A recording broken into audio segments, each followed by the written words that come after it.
வாழ்வோம் வாழ்வோம். அன்பிற்குரியவர்களே,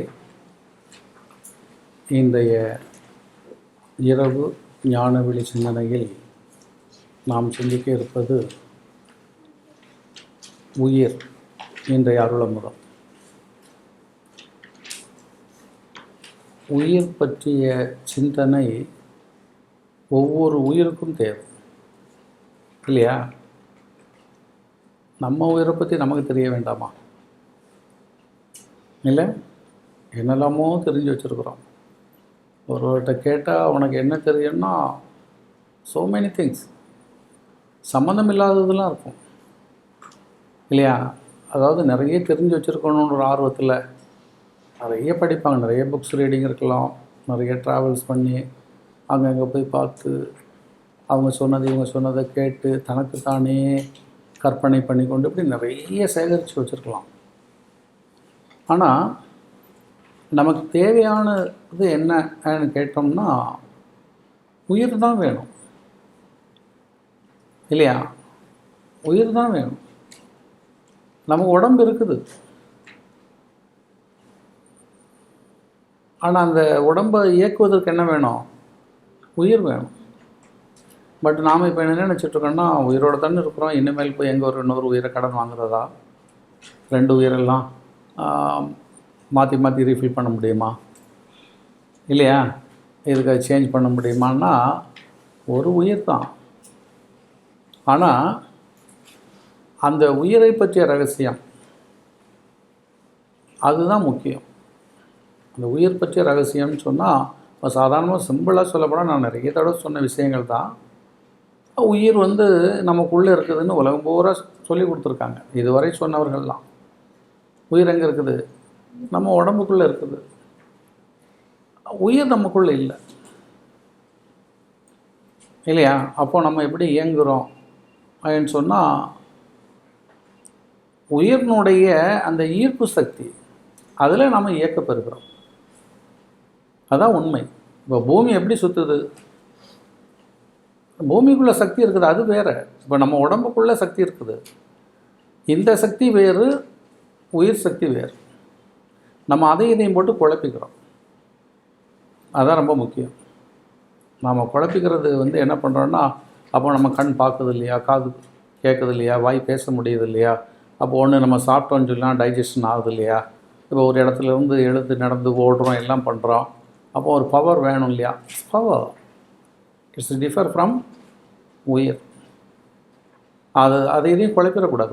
ஒன்று மாதிரி இருக்கும். இப்போ ஒரு உதாரணத்துக்கு சொல்ல போனால் உண்மை, வாய்மை, மெய்மை என்பாங்க. நம்ம உண்மையும் வாய்மையும் ஒன்றுன்னு சொல்லிகிட்டே இருப்போம் இல்லையா? நான் உண்மையாக பேசுகிறேன், நான் வாய்மை பேசுகிறேன். உண்மை வேறு, சத்தியம் வேறு, வாய்மை வேறு. அது உள்ளே போகும்போது தான். இப்போ சயின்ஸுன்னு சொல்கிற பொழுது science is a core subject, it's a common subject. ஆனால் சயின்ஸுக்குள்ளே நீங்கள் உள்ளே போனால் தான் தெரியும். ஃபிசிக்ஸ் வேறு, கெமிஸ்ட்ரி வேறு, ரெண்டும் டிஃப்ரெண்ட்டாக இருக்கும். ஃபிசிக்ஸும் கெமிஸ்ட்ரிக்கும் இல்லையா? அந்த புவியியல் வேறு, இது ரசாயனம், இதனுடைய தன்மை வேறு. அப்புறம் அதுக்குள்ளேயும் நிறைய இருக்குது. அப்படியே ஒரு பார்க்குறதுக்கு ஒன்று மாதிரி இருக்கிற மாதிரி இருக்கும். ஆனால் அதை உற்று பார்க்குற பொழுது தான் அதனுடைய நுட்பங்கள், தனித்தன்மைகள் எல்லாம் நமக்கு விளங்குவதற்கு வாய்ப்பு உண்டு. இப்போ அதே மாதிரி இந்த உயிரை எடுத்துக்கிட்டோன்னு சொல்லியாச்சுன்னா, உயிருங்கிறது ஒரு இயக்கப்பொருள் இல்லையா? ஆனால் நம்ம உடம்புக்குள்ளே இருந்து அது இயக்கத்தை சொல்லும். அது நம்ம உடம்பு பெற்ற ஆற்றல், உடம்பின் ஆற்றல். அந்த உயிருக்கும் இதுக்கு சம்மந்தமே இருக்காது. நன்றாக சிந்திக்கணும். பூமி அப்படி தான். பூமிக்குள்ளேயும் பஞ்சபூதங்கள் இருக்குது, நம்ம உடம்புக்குள்ளேயும் பஞ்சபூதங்கள் இருக்குது. இந்த பஞ்சபூதங்கள் தான் நமக்குள்ளே அந்த ஒரு இயக்கத்தை தந்து கொண்டிருக்கிறது இல்லையா? நம்ம பார்க்குறது, பேசுகிறது, இதுக்கு உயிர் தேவையில்லை. இந்த பஞ்சபூத இயக்கத்திற்கு உயிர் தேவையில்லை. நன்றாக பார்க்கணும். இப்போ வெளியிலெல்லாம் உங்களுக்கு பஞ்சபூதங்கள் இருக்க தான் செய்யுது இல்லையா? அந்த வெளியில் உள்ள பஞ்சபூத இயக்கத்துக்கெல்லாம் உயிர் இருக்குதா? உயிர் தேவையா? அது ஒரு காமன் இல்லையா? வெளியில் அக்னி இருக்குது, வெளியில் நீர் இருக்குது. அப்போ இந்த உடம்புக்கு இருக்கக்கூடிய இந்த உயிருங்கிறது இது ஒரு தனித்தன்மை, அது தனி சப்ஜெக்ட். இதை சும்மா சாதாரணமாக உலகத்தில் சொல்லிட்டு சாதாரணமாக போகிறதுனால என்ன ஆச்சுன்னா, நம்ம தெரிய வேண்டிய உண்மையான விஷயங்கள் எல்லாம் இங்கே கோட்டை விட்டுறோம். அதுதான் இப்போ சிந்திக்க வேண்டியதாக இருக்கிறது. உயிரை பற்றிய ரகசியம் தெரியாமல் நம்ம உயிர் நமக்குள்ளே இருக்குது ஏன்னு நினைக்கிறதுனால என்ன வருகிறதுன்னு சொன்னால், இந்த பிறவியை பற்றி உள்ள உண்மையும் தெரியாமல் இனி வர பிறவியை தடுப்பதற்குரிய முயற்சியும் எடுக்காமல் அழிந்து போகிறோம். அதுதான் இங்கே சிக்கல். அந்த உண்மை தெரிஞ்சிடுதுன்னு சொல்லியாச்சுன்னா அதுக்கு தக்கவாறு நம்ம வாழ்க்கையை டிசைன் பண்ணிக்கலாம். எப்போவுமே ஒன்று ஞாபகம் வச்சுங்க, பொய் வேண்டவே வேண்டாம். இன்றைக்கி போய் பேசிக்குவோம், அப்புறம் பார்த்துக்கலாம், பின்னாடி சொல்லிக்கலாம், அந்த மாதிரி எந்த விஷயத்துலையும் எடுக்காதீங்க. அதுதான் வந்து என்ன பண்ணிடும்னா கொஞ்சம் கொஞ்சமாக பெருசாக பில்டப் பண்ணிடும். அதுக்கப்புறம் அதுலேருந்து நீங்கள் தப்பிக்க முடியாது. இன்றைக்கி இந்த உலக ஓட்டத்தில் வந்து எல்லா உயிர்களும், உயிர்களில் பொதுவாக சொல்லப்போனால் சிந்திக்க ஆற்றலுடைய மனிதர்கள் அத்தனை பேரும் சிக்கி கொண்டிருப்பது இந்த பொய்யினுடைய கட்டுமானத்தில் தான். எதை எடுத்தாலும் பொய் பொய் பொய் பொய் பொய் பொய்யிலேயே பில்டப் பண்ணிட்டாங்க லைஃப்பை. அதில் யாராவது ஒருத்தன் அதை உடைச்சிட்டு அந்த உண்மையை தெரியும்னு வரும்போது அவன் பெரிய ஜிஜாண்டிக் ஃபிகராக தெரிகிறான். அவன் தான் ஞானி, அவன் தான் மகான். நீங்கள் பாருங்கள், பல கோடியில் ஒருத்தன் தான் இருப்பான். அத்தனை மக்கள்லாம் அப்போ இவங்களுக்கு அறிவு இல்லையா ஏன்னு சொன்னால் இவர்கள் வெளியில் வர முடியல. அந்த பொய்யினுடைய இடிமானத்துக்குள்ளேயே சிக்கி கிடக்கிறார்கள். அதான் நாங்கள் சொல்கிறது. இப்போ நமக்கு உடம்புக்குள்ளே பஞ்சபூதம் இருக்கிறது. அந்த பஞ்சபூத தன்மை என்ன பண்ணுகிறது, அது அதனுடைய செயல்பாடு அது செய்கிறது. இப்போ அக்னி பொதுவாகவே அது நெருப்பு தன்மை உடையது இல்லையா, நீர் அது அதனுடைய தன்மை, அப்புறம் காற்று காற்றினுடைய தன்மை, மண் தன்மை எல்லாமே. இப்போ இதை வந்து இயக்குறது வந்து என்ன பண்ணுதுன்னா வெளியில் இருந்து. இப்போ நீங்கள் பார்த்தீங்கன்னா தெரியும், ஒரு ஃபேன் சுற்றுது. இப்போ ஃபேன் சுற்றும்போது இந்த ஃபேன் சுற்றுறதுக்கு கரண்ட் எங்கே இருக்குதுன்னா வெளியில் இருக்குது. அப்போ வெளியிலேருந்து அந்த கரண்ட் என்ன பண்ணுது, அது வருகிற பொழுது இதை இயக்க ஆரம்பிக்கும். ஃபேனுக்குள்ளே இல்லை, ஃபேனுக்குள்ளே இருந்தால் அது எப்பவும் சுற்றிக்கிட்டே இருக்கணும் இல்லையா. அப்போ ஒரு வெளி தொடர்பில் இருந்து அது வந்து என்ன பண்ணுதுன்னா அதை டச் ஆகிற பொழுது இதுக்கு ஒரு இயக்கம் கிடைக்கிறது. அப்போ அது டச் ஆனால் இது சுற்றுற அளவுக்கு உங்களுக்கு காயில்லாம் என்ன பண்ணுறோங்க, வைண்டிங் பண்ணி ரிவைண்ட் பண்ணி அந்த இது. அதே மாதிரி தான் நம்ம பாடிக்கு உள்ளே பார்த்திங்கன்னா குடல், மூளை, அந்த நரம்பு, எலும்பு, இது எல்லாமே அந்த சிஸ்டம்லாம் பார்த்திங்கன்னா அது இயக்கத்திற்கு தக்கவாறு வடிவமைக்கப்பட்டிருக்கிறது. இட்ஸ் ஒன் மெக்கானிக்கல் இல்லையா. அந்த டெக்னாலஜி பார்த்திங்கன்னா அந்த பாடி சிஸ்டம் எடுத்துட்டிங்கன்னா எல்லாமே வந்து ஒரு இயக்கத்திற்கு உகந்ததாக வடிவமைக்கப்பட்டு இருக்குது. ஆனால் இதுக்குள்ளே இயக்க சக்தி இருக்கிறான்னா இல்லை, கண்ணில் கிடையாது இல்லையா. இப்போ தனியாக ஒரு கண்ணை எடுத்து வச்சா கண்ணு பார்க்குமானா பார்க்காது. அப்போ அந்த கண்ணு உடம்புல இருக்கணும். கண்ணு உடம்புல இருக்குது, ஆனால் செத்து போனான் பார்க்குமானா பார்க்காது. அப்போ உடனே நம்ம என்ன பண்ணுறோன்னா அப்போ உயிர் உள்ளே இருக்குது, அதனால தான் கண்ணு பார்த்துது, இப்போ உயிர் போயிடுச்சுது. அதுக்கு தான் நான் பல முறை சொல்லியிருப்பேன், சிம்பிள். உயிர் உள்ளே இருக்குதுன்னு சொல்லியாச்சுன்னா என்ன பண்ணோம், மூக்கு, காது, வாய், உடம்புல இருக்கக்கூடிய 9 துவாரத்தையும் அழுத்த பொத்திக்கிட்டோன்னு சொன்னால் உயிர் வெளியில் போக முடியாது, உள்ளே இருக்கும். அப்போ லைஃப் லாங் நம்ம வாழ்ந்துட்டு இருக்கலாம் முடியுமா ஆனால் முடியாது. மூக்கை கொஞ்சம் பொத்துனீங்கன்னா அடுத்த நிமிஷம் சாஞ்சிருவீங்க இல்லையா. அப்போ உள்ள உயிர் இருந்ததுன்னா என்ன ஆகணும், நம்ம வாழ்ந்துட்டுல இருக்கணும், உள்ளே இல்லை. இது வந்து நீங்கள் ஆய்வுக்கு பிறகு நீங்கள் தெரிஞ்சிக்க வேண்டிய விஷயம் மேலோட்டமாக. ஏன்னா அதுவே நம்ம உலகத்தில் சொல்லி கொடுக்கப்பட்டதையே மனதில் பதிச்சு பதிச்சு பதிச்சு வச்சு வாழ்ந்ததுனால ஈஸியஸ்ட்டாக போயிட்டே இருக்கிறோம். அது உண்மை அல்ல. உயிர் வெளியே இருக்கிற இப்போ வந்து சூரியன் இருக்கிறது, சந்திரன் இருக்கிறது, பூமி இருக்கிறதுன்னா இப்போ இதனுடைய சுழற்சியெலாம் பார்த்திங்கன்னா அட்ராக்ஷன், ஃபோர்ஸ் அட்ராக்ஷன் இல்லையா. ஒரு இரும்பு துண்டுக்கும் ஒரு மேக்னெட்டுக்கும் அந்த மேக்னெட்டிக் ஃபோல்டுக்குள்ளே அந்த ஃபீல்டுக்குள்ளே வந்து ஒரு அயன் வச்சிங்கன்னு சொல்லியாச்சுன்னா அது நின்றுக்கிட்டே இருக்கும். அந்த ஃபீல்டை தாண்டிட்டுனா விழுந்துடும். இந்த உலகத்தில் எல்லாமே அப்படி தான் படைக்கப்பட்டிருக்குது. எல்லாமே ஒரு ஈர்ப்பு தன்மை இந்த மண்ணை பொறுத்த அளவுக்கு. அதே மாதிரி தான் இந்த உயிரும் வந்து என்ன இருக்கிறதுனா உயிர் வெளியே இருக்கிறது தான். பல முறை சொல்லியிருக்கேன், உயிர் வெளியே இருக்கிறது, உங்கள் உடம்புல இல்லை. அது எங்கே இருக்குன்னா ஒரு ஏரோ மாதிரி. அப்போ ஒவ்வொரு ஆளுக்கும் உயிர் எல்லாம் வெளியேன்னா உங்கள் உடம்பை ஒட்டி இருக்கும், உடம்புக்குள்ளே இருக்காது. அந்த உயிருக்கும் உங்கள் உடம்புக்கும் இருக்கக்கூடிய தூரம் இருக்குது இல்லையா, அந்த தூரம் வந்து என்ன ஆகுதுன்னா குறைய குறைய குறைய குறைய குறைய என்ன ஆயிரும், உடல் கீழே விழும். அதனுடைய நீட்சி இப்போ வந்து பிறக்கிற பொழுது ஒருத்தன் இது கவுண்ட் டவுன் தான். அதான் நம்ம வாழ்க்கையை என்ன நினச்சிட்ருக்குறோன்னா, ஒவ்வொரு நாளும் ஆயுள் கூடிக்கிட்டே இருக்கிறதுன்னு நினச்சிட்ருக்கோம். இட்ஸ் ராங் இல்லையா? ஒவ்வொரு நாளும் நமக்கு வாழ்கிற பொழுது வாழ்க்கை குறைந்து கொண்டு இருக்கிறது, அதான் உண்மை. ஆனால் நம்ம மாற்றி சிந்திச்சிட்ருப்போம் இல்லையா? நான் வந்து 30 வருஷத்தை தாண்டிட்டேன்பா, 30 வருஷம் வாழ்ந்துட்டேன்பா, அப்போ இன்னும் எவ்வளோ வருஷம் வாழ போகிறேன் தெரியாது, இன்னும் எவ்வளோ வருஷம் வாழ போகிறேன்னு தெரியாது. ஆனால் 30 வருஷம் வாழ்ந்துட்டேன், 35 வருஷம் வாழ்ந்துட்டேன்னு பெருமையாக பேசிகிட்டு இருப்போம்.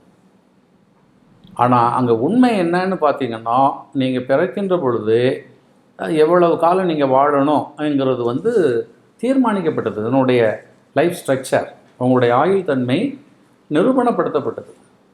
அப்போ ஒருத்தன் வந்து 48 வருஷம் 35 நாள் வாழ்வான்கிற கணிப்பில் பிறந்துட்டான்னு சொன்னால், அவன் 30 வருஷம் வாழ்ந்த உடனே நான் இன்னும் வாழ்வேன், 80 வருஷம் வாழ்வேன்னா முடியாது.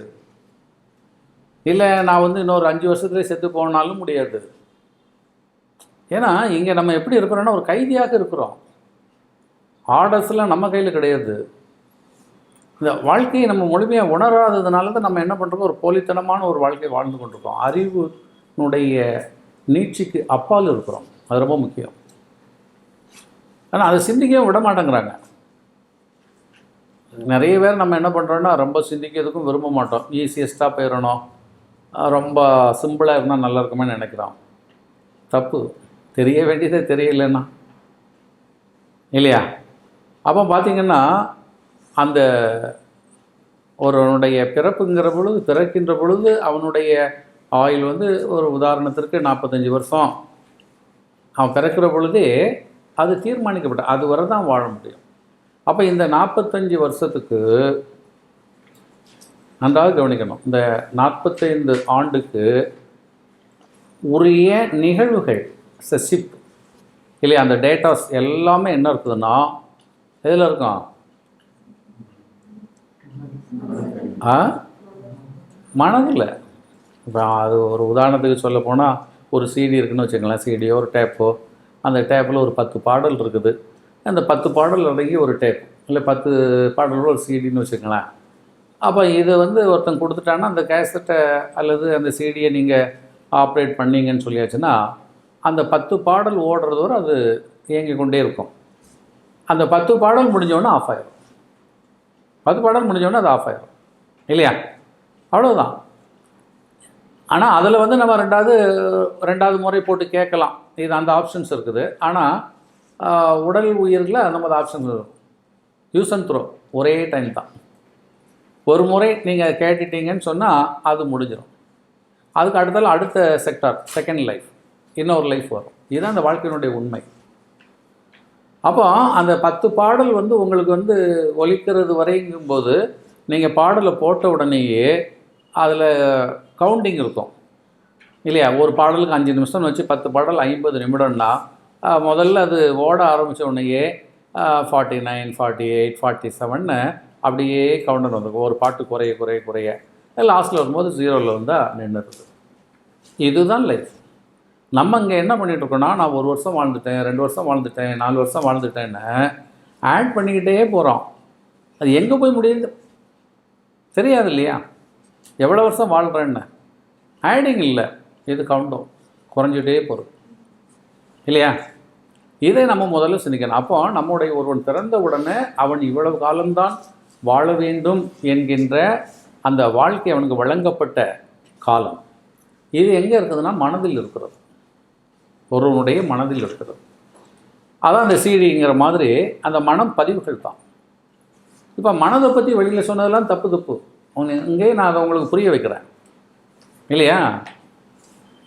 அப்போ அந்த மனதில் என்ன இருக்குதுன்னு சொன்னால், முதல்ல மனதில் என்ன இருக்குதுன்னு சொன்னால், மனதில் நீங்கள் இந்த பிறவியில் பிறந்ததில் இருந்து இல்லையா, அந்த பிறந்ததுன்னு நம்ம வெளியில் சொல்லிகிட்ருக்குறோம். நீங்கள் கருவானதில் இருந்து, அதுதான் கரெக்டாக எக்ஸாக்டாக சொல்லணுன்னா கரு ஆனதுலேருந்து. அதனால தான் ஜோதிடம்லாம் சில நேரங்களில் வந்து முழுமையாக பலன் தராமல் இருக்கிறதுக்கு நான் பலமுறை சொல்லியிருப்பேன். நம்ம ஜனனத்தை பிறந்ததுலேருந்து அந்த டைமை நோட் பண்ணி வச்சுட்டு காலத்தை கணிப்பார்கள். ஆனால் கர்ப்பத்தில் எப்போ கர்ப்பம் உண்டாகிறதோ அங்கேயே உங்களுக்கு பிறவி வந்து விட்டது இல்லையா? ஆனால் அதை நம்மளால் கணிக்க முடியாது. ஏன்னா எப்போ கரு உண்டாச்சுன்னு சொல்ல முடியாது, தாய்க்கே தெரியாது. அது 2 மாதம் ஆனால் 1.5 மாதம் ஆனதுக்கு பிறகு தான் அவங்க ஒரு ஃபீலிங்கில் சொல்லிகிட்டு இருப்பாங்க, டாக்டர்கிட்ட செக் பண்ணுவாங்க, ஸ்கேன் பண்ணுவாங்க, இப்படி ஓடிக்கிட்டு இருக்குது. ஆனால் இதை வந்து ஒரு தேடை இருக்கக்கூடிய ஒரு குருவால் இல்லையா, திரிகாலத்தை உணரக்கூடிய ஒரு குருவால் வந்து மட்டும்தான், ஒரு சித்தரால் மட்டும்தான் இதை உணர முடியும். அப்போ இது உணர முடியாதுன்னெலாம் கிடையாது. ஒருவருக்கு ஒரு குழந்தை எப்பொழுது உருவாகும் கூட சொல்லலாம். இப்போ நிறைய புராணங்களெல்லாம் பார்த்திங்கன்னா இதெல்லாம் விலைக்கு சொல்லியிருக்காங்க. ஆரம்பத்தில் இந்த நேரத்தில் ஒரு குழந்தை பிறந்தால் அவன் வந்து மிகப்பெரிய அற்புத ஆற்றல் உடையவனாக வருவான்னு சொல்லி அவருக்கு தோன்றியே ஒரு ரிஷி தாம்பத்திய உறவு வைத்து கொண்டதாகலாம் வரலாறு இருக்குது இல்லையா? மகாபாரதத்தை எடுக்கிற பொழுது ஆரம்ப காலங்கள்லாம் இதெல்லாம் விளக்கப்பட்டிருக்கோம். அதான் உண்மை. அப்போ இங்கே வந்து என்னன்னா, உங்கள் மனதில் வந்து என்ன இருக்குதுன்னு சொன்னால், நீங்கள் கருவானதுலேருந்து, கரு மீன்ஸ் இந்த உடம்பு எடுக்கிறதுலேருந்து, இந்த உடம்பு எடுத்ததுல இருந்து இந்த உடம்பு எப்பொழுது அந்த இயக்க நிலை அற்று போகிறதோ, உயிரினுடைய தொடர்பு அற்று போகிறதோ அது வரை அதை தான் நம்ம வாழ்க்கைன்னு சொல்லிடுறோம். நம்ம லைஃப்னு சொல்கிறது எதை சொல்கிறோம், வாழ்க்கைன்னு சொல்கிறோன்னு சொன்னால், இந்த மண்ணில் வந்ததுலேருந்து சாகுறது வரை அதுதான் நம்ம வாழ்க்கைன்னு குறிச்சிருக்கோம். ஆனால் நான் சொல்வது மண்ணில் வந்ததில்லை, நீங்கள் கரு உண்டானதுலேருந்து இந்த உடம்பை எரிக்கிறதோ அல்லது புதைக்கிறதோ உள்ளது வரை இந்த ஜனன வாழ்க்கை, இந்த பிறவி இல்லையா, இந்த ஒரு பிறவி. இப்போ இதனுடைய பதிவுகள் எல்லாம் எங்கே இருக்கிறதுன்னு சொன்னால் உங்கள் மனதில் தான் இருக்கும். ஒவ்வொருவருக்கும் அவரவருடைய மனதில் இருக்கும். இப்போ நம்ம மனம் எங்கே இருக்குதுன்னு கேட்டால் நமக்கே தெரியாது. அப்படி தான் சொல்லிட்டு இருக்காங்க, mind is inside. Where is it? பாடிக்குள்ளே இருக்குது. பாடிக்குள்ளே பார்த்தீங்கன்னா பாடி அனாட்டமி எடுத்துட்டிங்கன்னு சொல்லியாச்சுன்னா, அப்படியே எடுத்திங்கன்னா உள்ளே ஒரு நுரையீரல் இருக்குது, ஒரு ஹார்ட் இருக்குது, அப்புறம் ஒரு கேப் இருக்குது, குரல் வலை போயிட்டுருக்குது, அப்புறம் கல்லீரல், மண்ணீரல் இல்லையா, கணையன்னு சொல்லிட்டு அப்புறம் பார்த்தா குடல் சுற்றி சிறுகுடல், பெருங்குடல்லாம் பெருங்கடல், நிறைய கேஸ். அதை உணர்ந்தவர்கள் சித்தர்கள் வந்து அதை உணர்ந்த 10 வித தசவாயுகள் இருக்கிறது அடுக்கில் இருக்குது. அது நீங்கள் சாதாரணமாக பார்த்தா கண்ணுக்கு தெரியாது. நீங்கள் சும்மா பார்த்தா தெரியாது. ஒருத்தர் செத்து போனால் அவனுடைய உடம்பை பிரித்து எடுத்தீங்கன்னா இந்த பொருள்கள் தான் தெரியும், அந்த வாயு அடுக்கெல்லாம் தெரியாது. அந்த வாயு அடுக்கில் தான் நீங்கள் இயங்கி கொண்டு இருக்கிறீர்கள், உங்களை நிற்க வைத்து கொண்டிருக்கிறது. இது உடலினுடைய கூறில் போகும்போது உள்ள பாடம். இப்போ தெரிஞ்சுங்க, பொதுவாக நான் சொல்கிறேன் இல்லையா? அப்போ இந்த உடம்புக்குள்ளே மைண்டு எங்கே இருக்குதுன்னு சொன்னால் உடம்புக்குள்ளே மைண்டு இல்லை. அப்போ முதல் நான் என்ன சொல்லிட்டேன், உடம்புக்குள்ளே உயிர் இல்லைன்னு சொல்லிட்டேன். ரெண்டாவது உடம்புக்குள்ளே மனமும் இல்லைன்னு சொல்லிட்டேன் இல்லையா? மனம் எங்கே இருக்கிறது? நமக்குள்ளே இல்லை. மனம் எங்கே இருக்கிறதுனா வெளியில் இருக்குது. அப்போ வெளியில் என்ன எங்கே? நம்மளை விட்டு எவ்வளோ தொலைவில் இருக்குது, இல்லை நம்ம இங்கே இருக்கிறோம். இப்போ ஃபார் எக்ஸாம்பிள் இப்போ நம்ம இந்தியாவில் இருக்கிறோம், நம்ம மனசு வந்து அமெரிக்காவில் இருக்கா? சும்மா நக்கல் கேட்பாங்க உடனே. வெளியில் இருக்குன்னு சொன்னால் எங்கள் ஹாஸ்டலில் இருக்கா, இல்லை லாக்கரில் இருக்குதா இல்லையா? அது கேட்குறது எதுவும் கேட்கலாம். பட் அவர்களுடைய அந்த பாடியோடு சேர்ந்து பாடிக்கு வெளியே ஒரு ஏரோ அப்படி இல்லையா? நான் அதுதான் சொல்லிருப்பேன், ஒரு கொம்பு மாதிரி நினச்சிங்க. ஒரு கொம்பு, அந்த கொம்பில் இருந்து அதனுடைய ஃபீல்டுக்குள்ளே இந்த உடம்பு நிற்கும். இது ஒரு ஸ்ட்ரைட்டு ஒரு பில்லர்னு நினச்சிக்கோங்க. இந்த உயிர் வந்து ஒரு பில்லர் மாதிரி இருக்குது. இப்போ ராக்கெட் நிற்கிது இல்லையா, மேலே போகிறதுக்கு தயாராக வச்சுருக்கிற மாதிரி நிற்கிது. இதிலிருந்து வரக்கூடிய அந்த அட்ராக்ஷன் இல்லையா, அதனுடைய ஈர்ப்பு சக்தியில் தான் வெளியில் என்ன இருக்கிறது, உடம்பு இருக்கிறது. அப்போ உங்கள் உடம்பை சுற்றி அது பக்கத்தில் தான் இது இருக்கும், ஆனால் நம்ம கண்ணுக்கு தெரியாது. இதுதான் அருவம், அருள்னு சொல்கிறது. இதை எதுன்னு சொல்லுவாங்க, அருவம். இப்போ கண்ணுக்கு தெரிகிறது உருவம், கண்ணுக்கு தெரியாதது அருவம். அப்போ இது வெளியில் இருக்கக்கூடியது, உங்கள் கண்ணுக்கு தெரியாமல் இருக்கக்கூடிய இந்த உயிர் அருள், உங்கள் கண்ணுக்கு தெரியக்கூடிய இந்த உடம்பு பொருள். இதெல்லாம் சித்தர்கள் பரிபாசையில் சொன்னது. பொருள்னு சொல்கிறது உடம்பை சொல்வார்கள், அருள்னு சொல்கிறது உயிரை சொல்வார்கள். அப்போ இது வந்து என்ன இருக்குதுன்னா, இந்த உயிரை விட்டு எங்கே இருக்குது, கொஞ்சம் தள்ளி உடம்பு இருக்கிறது. எல்லாருக்கும் அவரவர்கள் பக்கத்தில். இப்போ ஒருவர் வந்து மின்னுக்கு நின்னா கண்ணை மூடிக்கிட்டு தேடையில் பார்த்தோன்னு சொன்னால் அவங்க உயிர் தெரியும். அந்த உயிர் அப்படியே தெரியும். அந்த உயிர் பக்கத்தில் என்ன ஆகுதுன்னா அந்த கேப்பு, அந்த உயிருக்கும் இந்த உடலுக்கும் இடையில ஒரு கேப் இருக்குது. இந்த கேப்பை வச்சு தான் இவங்க கணிச்சு சொல்கிற ஒரு இவன் இவ்வளோ வருஷம் வாழ்வான், இவனோட ஆயுள் இவ்வளோதான்னு சொன்னால் இப்போ நம்ம ஒன்றும் இல்லை, நம்மளே சொல்லிடலாம். ஒரு சிடி போட்டோம், அதில் அந்த டைம் கோடு ஓடிக்கிட்டே இருக்கும் இல்லையா? இப்போ 3 பாட்டு ஓடிடுச்சு, அப்போ இன்னும் மீதி இருக்குது, அப்போ சொல்லிடலாம் இன்னும் ஒரு 15 மினிட்ஸ் அந்த சாங் முடிஞ்சிடும்னு சொல்லுவோம். சொல்கிறோமா இல்லையா? ஏன்னா we can see அந்த டைம் சென்ஸை நம்ம பார்க்க முடியுது, அதனுடைய ஓட்டம் தெரியுது. அதே மாதிரி தான் ஒரு ஞானிக்கு ஒருவரை பார்க்குற பொழுது அவருடைய சூக்கும உடம்பு, இது ஸ்தூல உடம்பு, அது சூக்கும உடம்புன்னு சொல்லுவோம். அது என்ன ஆகுதுன்னா அந்த உயிருக்கு இடைப்பட்ட தூரம், அந்த இடைப்பட்டதில் வந்து என்ன பண்ணுவாங்கன்னா அவங்க உற்று பார்க்குற பொழுது எவ்வளவு இவங்க கழிஞ்சு வந்திருக்கு, இன்னும் எவ்வளவு இருக்குது, இது கணக்கு, இது மேத்தமேட்டிக்ஸ். சும்மா சாதாரண எல்லாம் சொல்ல முடியாது. இப்போ சாதாரணமாக ட்ராயிங்ஸ் பண்ணும்போதே நான் பலமுறை சொல்லியிருப்பேன், எடுக்கணும்னா ஒரு ஸ்கேல் வேணும். Just 1 centimetre is equal to ஒரு 100 ஃபீட் அந்த மாதிரி போட்டு தான் ஸ்கேல் பண்ணி தான் பண்ணுவாங்க. இந்த ட்ராயிங் பண்ணக்கூடியவங்களாம் தெரியும், மேத்தமெட்டிக்ஸ் படித்தவங்களுக்கு இல்லையா? அதே மாதிரி தான் இப்போ உங்கள் உடம்புக்கு ஒட்டி தான் உங்களுடைய உயிர் இருக்கும், ஆனால் ஒரு கேப் இருக்கும். இந்த கேப் என்ன பண்ணால் வர வர வர வர குறைந்து கொண்டே இருக்கும். இந்த சிடி பாட்டு ஓடுற மாதிரி இங்கேருந்து கொஞ்சம் கொஞ்சமாக. இப்போ முதல்ல நான் என்ன சொல்கிறேன், ஒரு சும்மா எக்ஸாம்பிள். இப்போ ஒருவனுடைய உயிர் இப்படி நிற்கிது, இந்த உயிரில் இருந்து ஒரு 10 சென்டிமீட்டருக்குள்ளே அவனுடைய உடம்பு இருக்குதுன்னு வச்சுங்களேன்.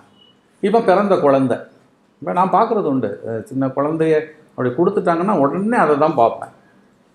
நிறைய பேருக்கு உடனே இது எப்படி வாழும், ஜாதகம் எழுதலாமா சொல்லலாமான்னு சொல்ல நான் சொல்ல மாட்டேன். ஏன்னா அங்கே குறைபாடு தெரிஞ்சிடும், இது எவ்வளோ காலம் வாழப்போகுது, நம்ம எனக்கு ஜாதகத்தை சொல்கிறது, எதுக்கு ஜாதகம் எழுதுறதுன்னெலாம். இது சரி, இப்போ இது வேண்டாம், பொதுவாக சொல்கிறேன். அப்போ அதனால தான் இந்த குருக்கள்கிட்ட வந்து பிறந்த உடனே குழந்தையை கொடுக்கணும்னு சொல்லக்கூடிய ரகசியம் அதுதான். அப்போ அவங்க அந்த ஆயிலே, அதுக்குள்ளே ஆற்றல் இருக்கணும், அந்த ஆயிலை கணித்து விடுவார்கள். அதுக்கு அப்புறம் அந்த குழந்தையினுடைய பிறவினுடைய தன்மை தெரிந்துவிடும், தத்துவம் தெரிந்துவிடும். அப்போ என்ன பேர் வைக்கலாம், என்ன பேரில் வச்சா நல்லாயிருக்கும், இது லைஃப்பில் எப்படி இருக்குங்கிறது அப்போவே தெரிஞ்சு போகுது. ஏன்னா இந்த பதிவுகள் எல்லாம் எங்கே இருக்குதுன்னா மனதில் இருக்குது. இப்போ ஒரு சிடியில் பாடல் இருக்குதுன்னு சொன்னால் அந்த சீடில் என்னென்ன பாடல் இருக்குதுன்னு வெளியில் இருக்கும், எழுதியிருக்கும் இல்லையா?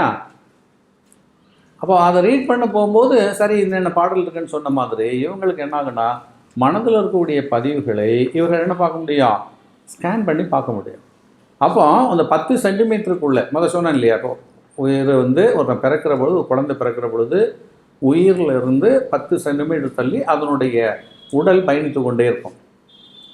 கொஞ்சம் தான் இருக்கானா, அதுக்கு அந்த தொலை கொஞ்சமாக இருந்தாலும் அதனுடைய ஸ்கேல் வந்து கூடுதலாக இருக்கும். அதுக்கு தான் பொதுவாக இதை எப்படி சொல்லுவாங்கன்னு சொன்னால், நம்ம கணிக்கக்கூடிய காலத்திற்கும் தேவர்கள் கணிக்கிற காலத்துக்கும் வித்தியாசம் உண்டு இல்லையா? நமக்கு அந்த ஒரு நிமிடம்னு சொல்லக்கூடியது தேவர்களுக்கு வந்து அந்த கல்ப ஆண்டில் எடுக்கிற பொழுது 10,000 ஆண்டு ஒரு நிமிடம் அவர்களுக்கு. இப்போ நம்ம ஒரு நிமிஷத்துக்கு வாழ்கிறோன்னு சொல்கிறது தேவர்களுக்கு வந்து 10,000. சும்மா ஒரு எக்ஸாம்பிள் சொல்கிறேன். இந்த மாதிரிலாம் சொல்லி வைத்திருக்கிறார்கள். அது வந்து என்னென்னா அந்த சப்ஜெக்டில் இறங்குறவங்களுக்கு அந்த டீட்டெயில் கிடைக்கும். புரியுதுங்களா? நம்ம எல்லாருக்கும் காலம் ஒன்றும் கிடையாது, அது தேவகணங்களுடைய காலங்கள் வேறு. அதே மாதிரி ஒரு குழந்தையை பார்க்குற பொழுது ஒரு குருக்கு என்ன தெரிஞ்சிடும்னு சொன்னால் அந்த ஸ்கேல் தெரிஞ்சிடும். அப்போ நான் என்ன சொன்னேன்னா, ஒரு உயிர் இருக்குது, அந்த உயிரிலிருந்து ஒரு பிறந்த குழந்தைக்கு ஒரு 10 சென்டிமீட்டர் தொலைவில் அந்த உடல் பயணித்து கொண்டிருக்கும். அதோடு தான் இருந்துகிட்ருக்கோம். இது உடனே உயிர் லீவ் எடுத்துகிட்டு வெளியே போயிட்டு வரோம், அதுக்கு இதுக்கும் திடீர்னு ஒட்டிக்கும் தள்ளிக்கும் அந்த மாதிரிலாம் கிடையாது. கரெக்டாக ஆக்யூரேட்டாக போய்கிட்டே இருக்கும். இப்போ என்ன ஆகுனா ஒவ்வொரு நாளும் அது வாழ்கின்ற பொழுது, அந்த குழந்தை வாழ்கின்ற பொழுது அந்த 10 சென்டிமீட்டரில் இருந்து பாயிண்ட் இல்லையா 0.9, 0.8, 0.7ங்கிற மாதிரி அது குறைந்து வந்து கொண்டே இருக்கும். இப்போ அந்த 10 சென்டிமீட்டரும் அதனுடைய ஸ்கேல் எப்படி இருக்குன்னு சொன்னால், இப்போ ஒருத்தன் 70 வயசு வாழ்கிறாருன்னு வைங்களேன். ஒருவர் 70 வயது வாழ்கிறாருன்னு சொன்னால் அந்த 70 வயது அந்த 10 சென்டிமீட்டரில் இருக்கும். புரியுங்களா? 10 சென்டிமீட்டருன்னு கிடையாது, நான் சும்மா ஒரு எக்ஸாம்பிள் சொல்கிறேன். ஏன்னா அவர்களுடைய தத்துவத்துக்கு தக்கவாறு அந்த அளவு மாறும், அங்கேயே கண்டுபிடிச்சிடலாம். இந்த தத்துவங்கள் வந்து அக்னி தத்துவத்துக்கு வரும்போது அதனுடைய நீட்சியினுடைய தன்மை, நீர் தத்துவத்தில் வருகிற பொழுது இந்த மாதிரி தத்துவத்தினுடைய தன்மை மாறும். அப்புறம் அதுக்கு தக்கவாறு அவங்களுக்கு அந்த ஏரோஸ் கலர்கள் இருக்கும். அந்த கலர்களுக்கு தக்கவாறு திக்னஸ், லைட்னஸ்லாம் இதெல்லாம் வந்து அந்த டிஸ்டன்ஸை பார்க்கக்கூடியது. இப்போ அதை வந்து சரம் மூலமாகவும் பார்ப்பார்கள். அது அந்த கலை உண்டு. மூச்சுக்கலையை வந்து என்ன பண்ணுவாங்கன்னா, மூச்சை வெளிவிடுகிற பொழுது அதில் வந்து 5 பூதங்கள் ஓடிக்கொண்டிருக்கும். அந்த ஒவ்வொரு பூதத்திற்கும் ஒரு நிறத்தை வைத்துக்கொண்டு அந்த நிறத்தை வைத்து கணித்து கொண்டிருப்பார்கள். அப்படியே ஆயில் பார்க்குற வித்தை இருக்கிறது. இப்போ நான் இங்கே சொல்ல வருது, இந்த உயிருக்கும் உடம்புக்கும் இடைப்பட்ட தூரம் என்பது ஒரு எக்ஸாம்பிள் சொன்னேன் இல்லையா? ஒரு 10 சென்டிமீட்டரோ இல்லை 5 சென்டிமீட்டர்னு வச்சுக்கிட்டிங்கன்னா, அந்த 5 சென்டிமீட்டருங்கிறது ஒருவருடைய 70 ஆண்டு. அப்போ அந்த 70 ஆண்டை நீங்கள் அந்த 5 சென்டிமீட்டருக்குள்ளே டிவைட் பண்ணணும் இல்லையா? அப்போ அவர் வந்து ஒரு 10 வருஷம் வாழ்ந்துட்டாருன்னு சொன்னால் அந்த 5 சென்டிமீட்டரில் அந்த 10 ஆண்டுக்குள்ள டைமிங் என்ன இருக்கும்? அப்படியே கொஞ்சம் ரெடியூஸ் ஆகிட்டே வரும். இன்க்ரீஸ் ஆகாது, ரெடியூஸ் ஆகிட்டே வரும். இப்படியே வரும்போது இப்போ இவர் 70 வருஷம் முடிக்கிற பொழுது பார்த்திங்கன்னா இந்த டிஸ்டன்ஸ் என்ன ஆகிடும்? அதனுடைய ஈர்ப்பு சக்தி குறைஞ்சி குறைஞ்சி குறைஞ்சி பலகீனமாகி கிட்ட வரும்போது பட்டுன்னு விழுந்துடும்.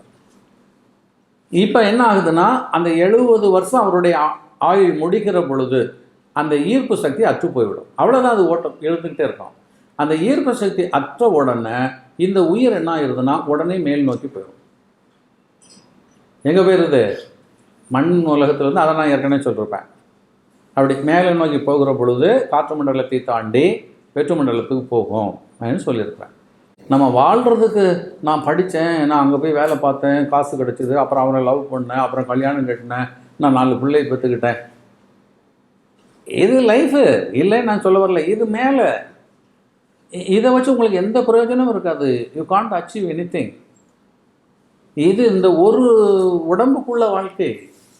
நீங்கள் நல்லா சிந்திச்சிங்கன்னா தெரியும், இந்த ஒரு உடம்போட இந்த வாழ்க்கை முடிஞ்சு போயிடுது. இந்த அம்மா, இந்த அப்பா, இந்த குழந்தை, இந்த புருஷன், நீங்கள் சேர்த்து வச்சுருக்க சொத்து, இந்த வாழ்க்கை எல்லாம் இந்த உடம்பு கீழே போயிடுச்சின்னு சொன்னால் பார்க்கலாம், எல்லாத்தையும் போட்டு போயிடுவாங்க. எவ்வளோ சொத்து சம்பாதிச்சாலும், எவ்வளோ உறவு இருந்தாலும் இதெல்லாம் யூஸ்லெஸ்ஸு. அது கண்கூட பார்த்த பிறகும் மீண்டும் இந்த சப்ஜெக்டை நம்ம தெரியாமல் போகிறோமே, அதுதான் ஃபூலிஷ்னஸ். நான் அதை தான் சொல்கிறேன் இல்லையா? திறந்த இப்போ உனக்கு எல்லாம் தெரியுதுன்னு சொன்னால் நான் இத்தனை வருஷம் வாழ்வேன், இப்படி தான் வாழ்வேன், இதோட எனக்கு ஜென்மா முடிஞ்சு போய் ஒன்றும் யாரும் சொல்ல முடியாது. பயந்துருவாங்க. அந்த காலம் போக போக போக போக அந்த ஈர்ப்பு சக்தி குறைய குறைய குறைய பயம் வந்துடும். அப்போ நம்ம வாழ்க்கை என்ன ஆக போகிறோம்? எல்லாத்தையும் விட்டுட்டு போகிறோமே, சொந்தத்தெல்லாம் விட்டு போகிறோமே, என் பிள்ளையெல்லாம் விட்டு போகிறேனே, என் பொருளெல்லாம் வச்சுட்டு போகிறேனே, அந்த பயம் வந்துடும்.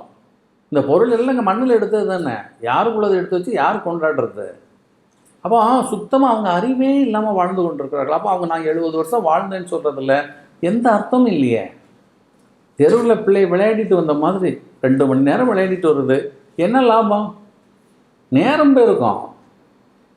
டைம் ஸ்பெண்ட் பண்ணுறதுக்காக நீங்கள் இங்கே வரல. ஃபஸ்ட்டில் அதை திங்க் பண்ணிக்கோங்க. காலத்தை ஓட்டுவதற்காக மண்ணுக்கு வரல. நம்ம கடனை சுமந்து கொண்டு இருக்கிறீர்கள், கடனை கழிக்க வேண்டும். கடனை என்ன பண்ணணும்? கழிக்கணும்.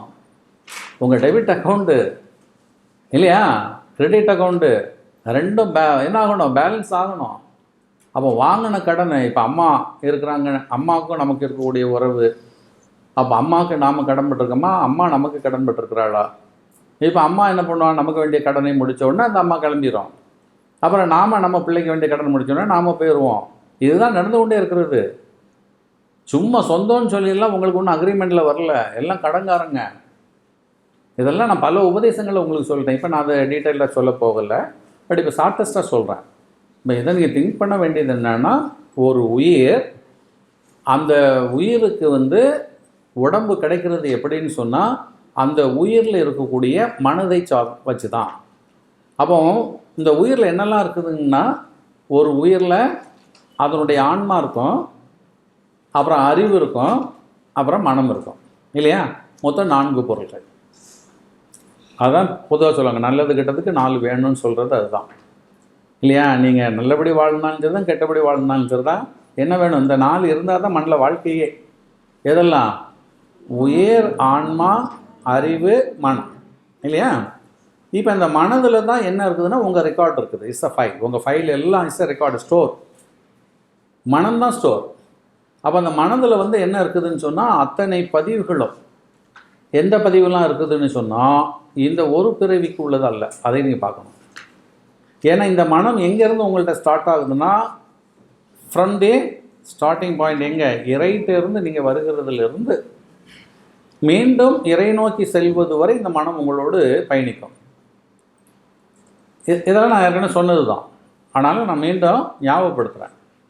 அப்போ இறையிட்டிருந்து எப்போ நீங்கள் தனியாக கிளம்புறீங்களோ அப்போவே உங்கள்கிட்ட மனம் உண்டாயிட்டுன்னு சொன்னேன் இல்லையா? அப்போ அங்கேருந்தே உங்கள்கிட்ட என்ன ஆகுறதுன்னா மனம் வந்து பதிவாகி கொண்டே இருக்கும். அப்போ அந்த பதிவுகள் வந்து வெற்று மண்டலத்துக்கு வருகின்ற பொழுது அங்கே தான் அது என்ன ஆகுதுன்னா அசம்பிள் ஆகும். வெற்று மண்டலத்தில் வச்சு இட்ஸ் அ டார்க் பிளேஸ். அந்த உங்கள்கிட்ட இருக்கக்கூடிய பதிவுகளுக்கெல்லாம் வச்சு யார் யாருக்கெல்லாம் நீங்கள் கணக்கு கொடுக்க வேண்டியிருக்குது, யார்கிட்ட வாங்கினீங்களா கொடுக்குறீங்களாங்கிறதெல்லாம் வச்சு அங்கே தான் ஸ்க்ரீன் பிளே எழுதப்படும். ஒரு ஸ்டோரி போர்டு அங்கே தான் ரெடி ஆகும் ஸ்க்ரீன் பிளே பண்ணி. அப்போ யாருக்கு பிள்ளையாக பிறக்கணும், யாருக்கு மனைவியாக இருக்கணும், யாருக்கு கணவனாக இருக்கணும், எந்த ஊரில் பிறக்கணும், எவ்வளோ காலம் வாழணும் அண்ட்ங்கிற டிசைன்ஸ் அங்கேயே. அது ஒரு டிபார்ட்மெண்ட், பெரிய டிபார்ட்மெண்ட். நினச்சி பாருங்கள், எத்தனை கோடி மக்கள், எத்தனை கோடி உயிர், மனுஷன் மட்டும் இல்லை, மண்ணில் வந்திருக்க அத்தனை உயிர்களுக்குமே ஒரு ஸ்க்ரீன் போர்டு. இப்போ உங்கள் வாழ்க்கையை நினச்சி பாருங்களேன். ஜஸ்ட்டு டேக் யுவர் லைஃப் இல்லையா? உங்கள் வாழ்க்கையை மட்டும் எடுத்தீங்கனாலே இப்போ நீங்கள் பிறந்ததுலேருந்து இதுவரை என்ன கூத்தெல்லாம் பண்ணியிருப்பீங்க, தெரிஞ்சோ தெரியாமலோ என்னெல்லாமோ நம்ம தாண்டி வந்திருப்போமா இல்லையா?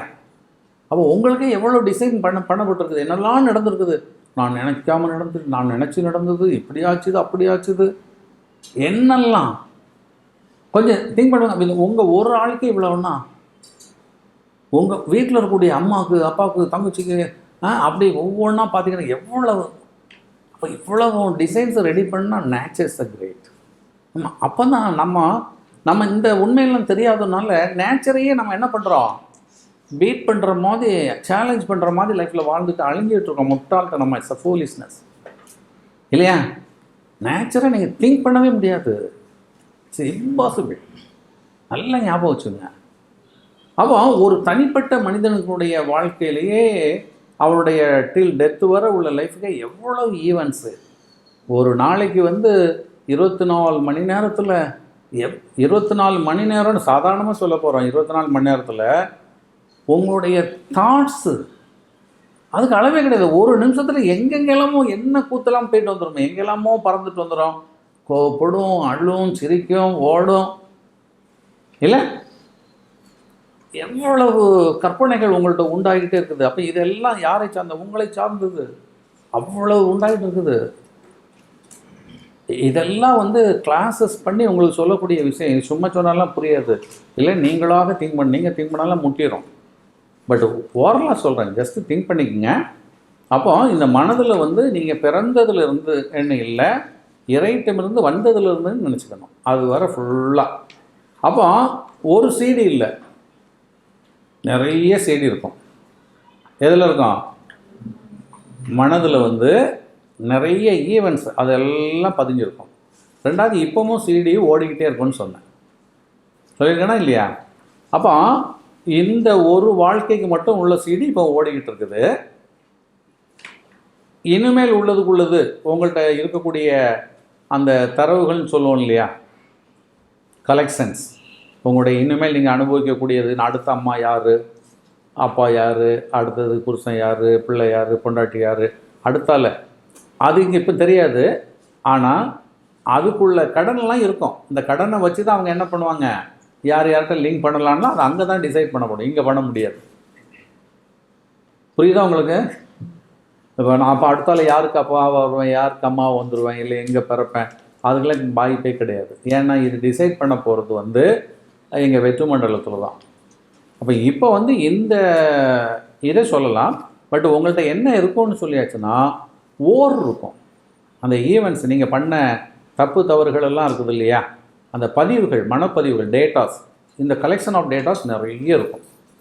இந்த டேட்டாவை கொண்டுட்டு மேலே போகும்போது தான் அது டிசைன் பண்ணோம். இப்போ யாரோட போகலாம், அங்கே யாரோட வாழலாம், எந்த ஊரில் வாழலாம், நீங்கள் மனுஷனாக இருக்கலாமா, இல்லை நாயாக போகலாமா, பேயாக போகலாமா, குதிரையாக போகலாமா, பள்ளியாக போகலாமாங்கிறதெல்லாம் அங்கே தான் டிசைட் பண்ணப்படுது. அப்போ யோசிச்சு பாருங்கள் இந்த வாழ்க்கை ஓட்டத்தை இல்லையா. அப்போ இந்த டேட்டா கலெக்ஷன்ஸ் எல்லாம் எங்கே இருக்குதுன்னா மனதில் இருக்கிறது கூட. முதல்ல இது என்ன ஓடி இருக்கும், இப்போ உள்ள இந்த உடம்பை சார்ந்த ஈவெண்ட்ஸ் எல்லாம் முதல் ஓடிக்கிட்டே இருக்கும். இதோட மட்டும் இல்லை, வேற நிறைய உள்ளே இருந்துகிட்டு இருக்குது இல்லையா? அப்போ இந்த உடம்பை சார்ந்த வாழ்க்கை முடிஞ்ச உடனே, கட்டான உடனே இந்த உயிர் எங்காவது டப்புன்னு மேலே வெற்று மண்டலத்துக்கு போகும். போகும்போது என்ன ஆகுது? மனதோடு போகுது. உடம்பை மட்டும்தான் விட்டுட்டு போகும். ஏன்னா உடம்பு இந்த உயிருக்கு சம்மந்தம் கிடையாது. நல்ல ஞாபகம் வச்சுங்க.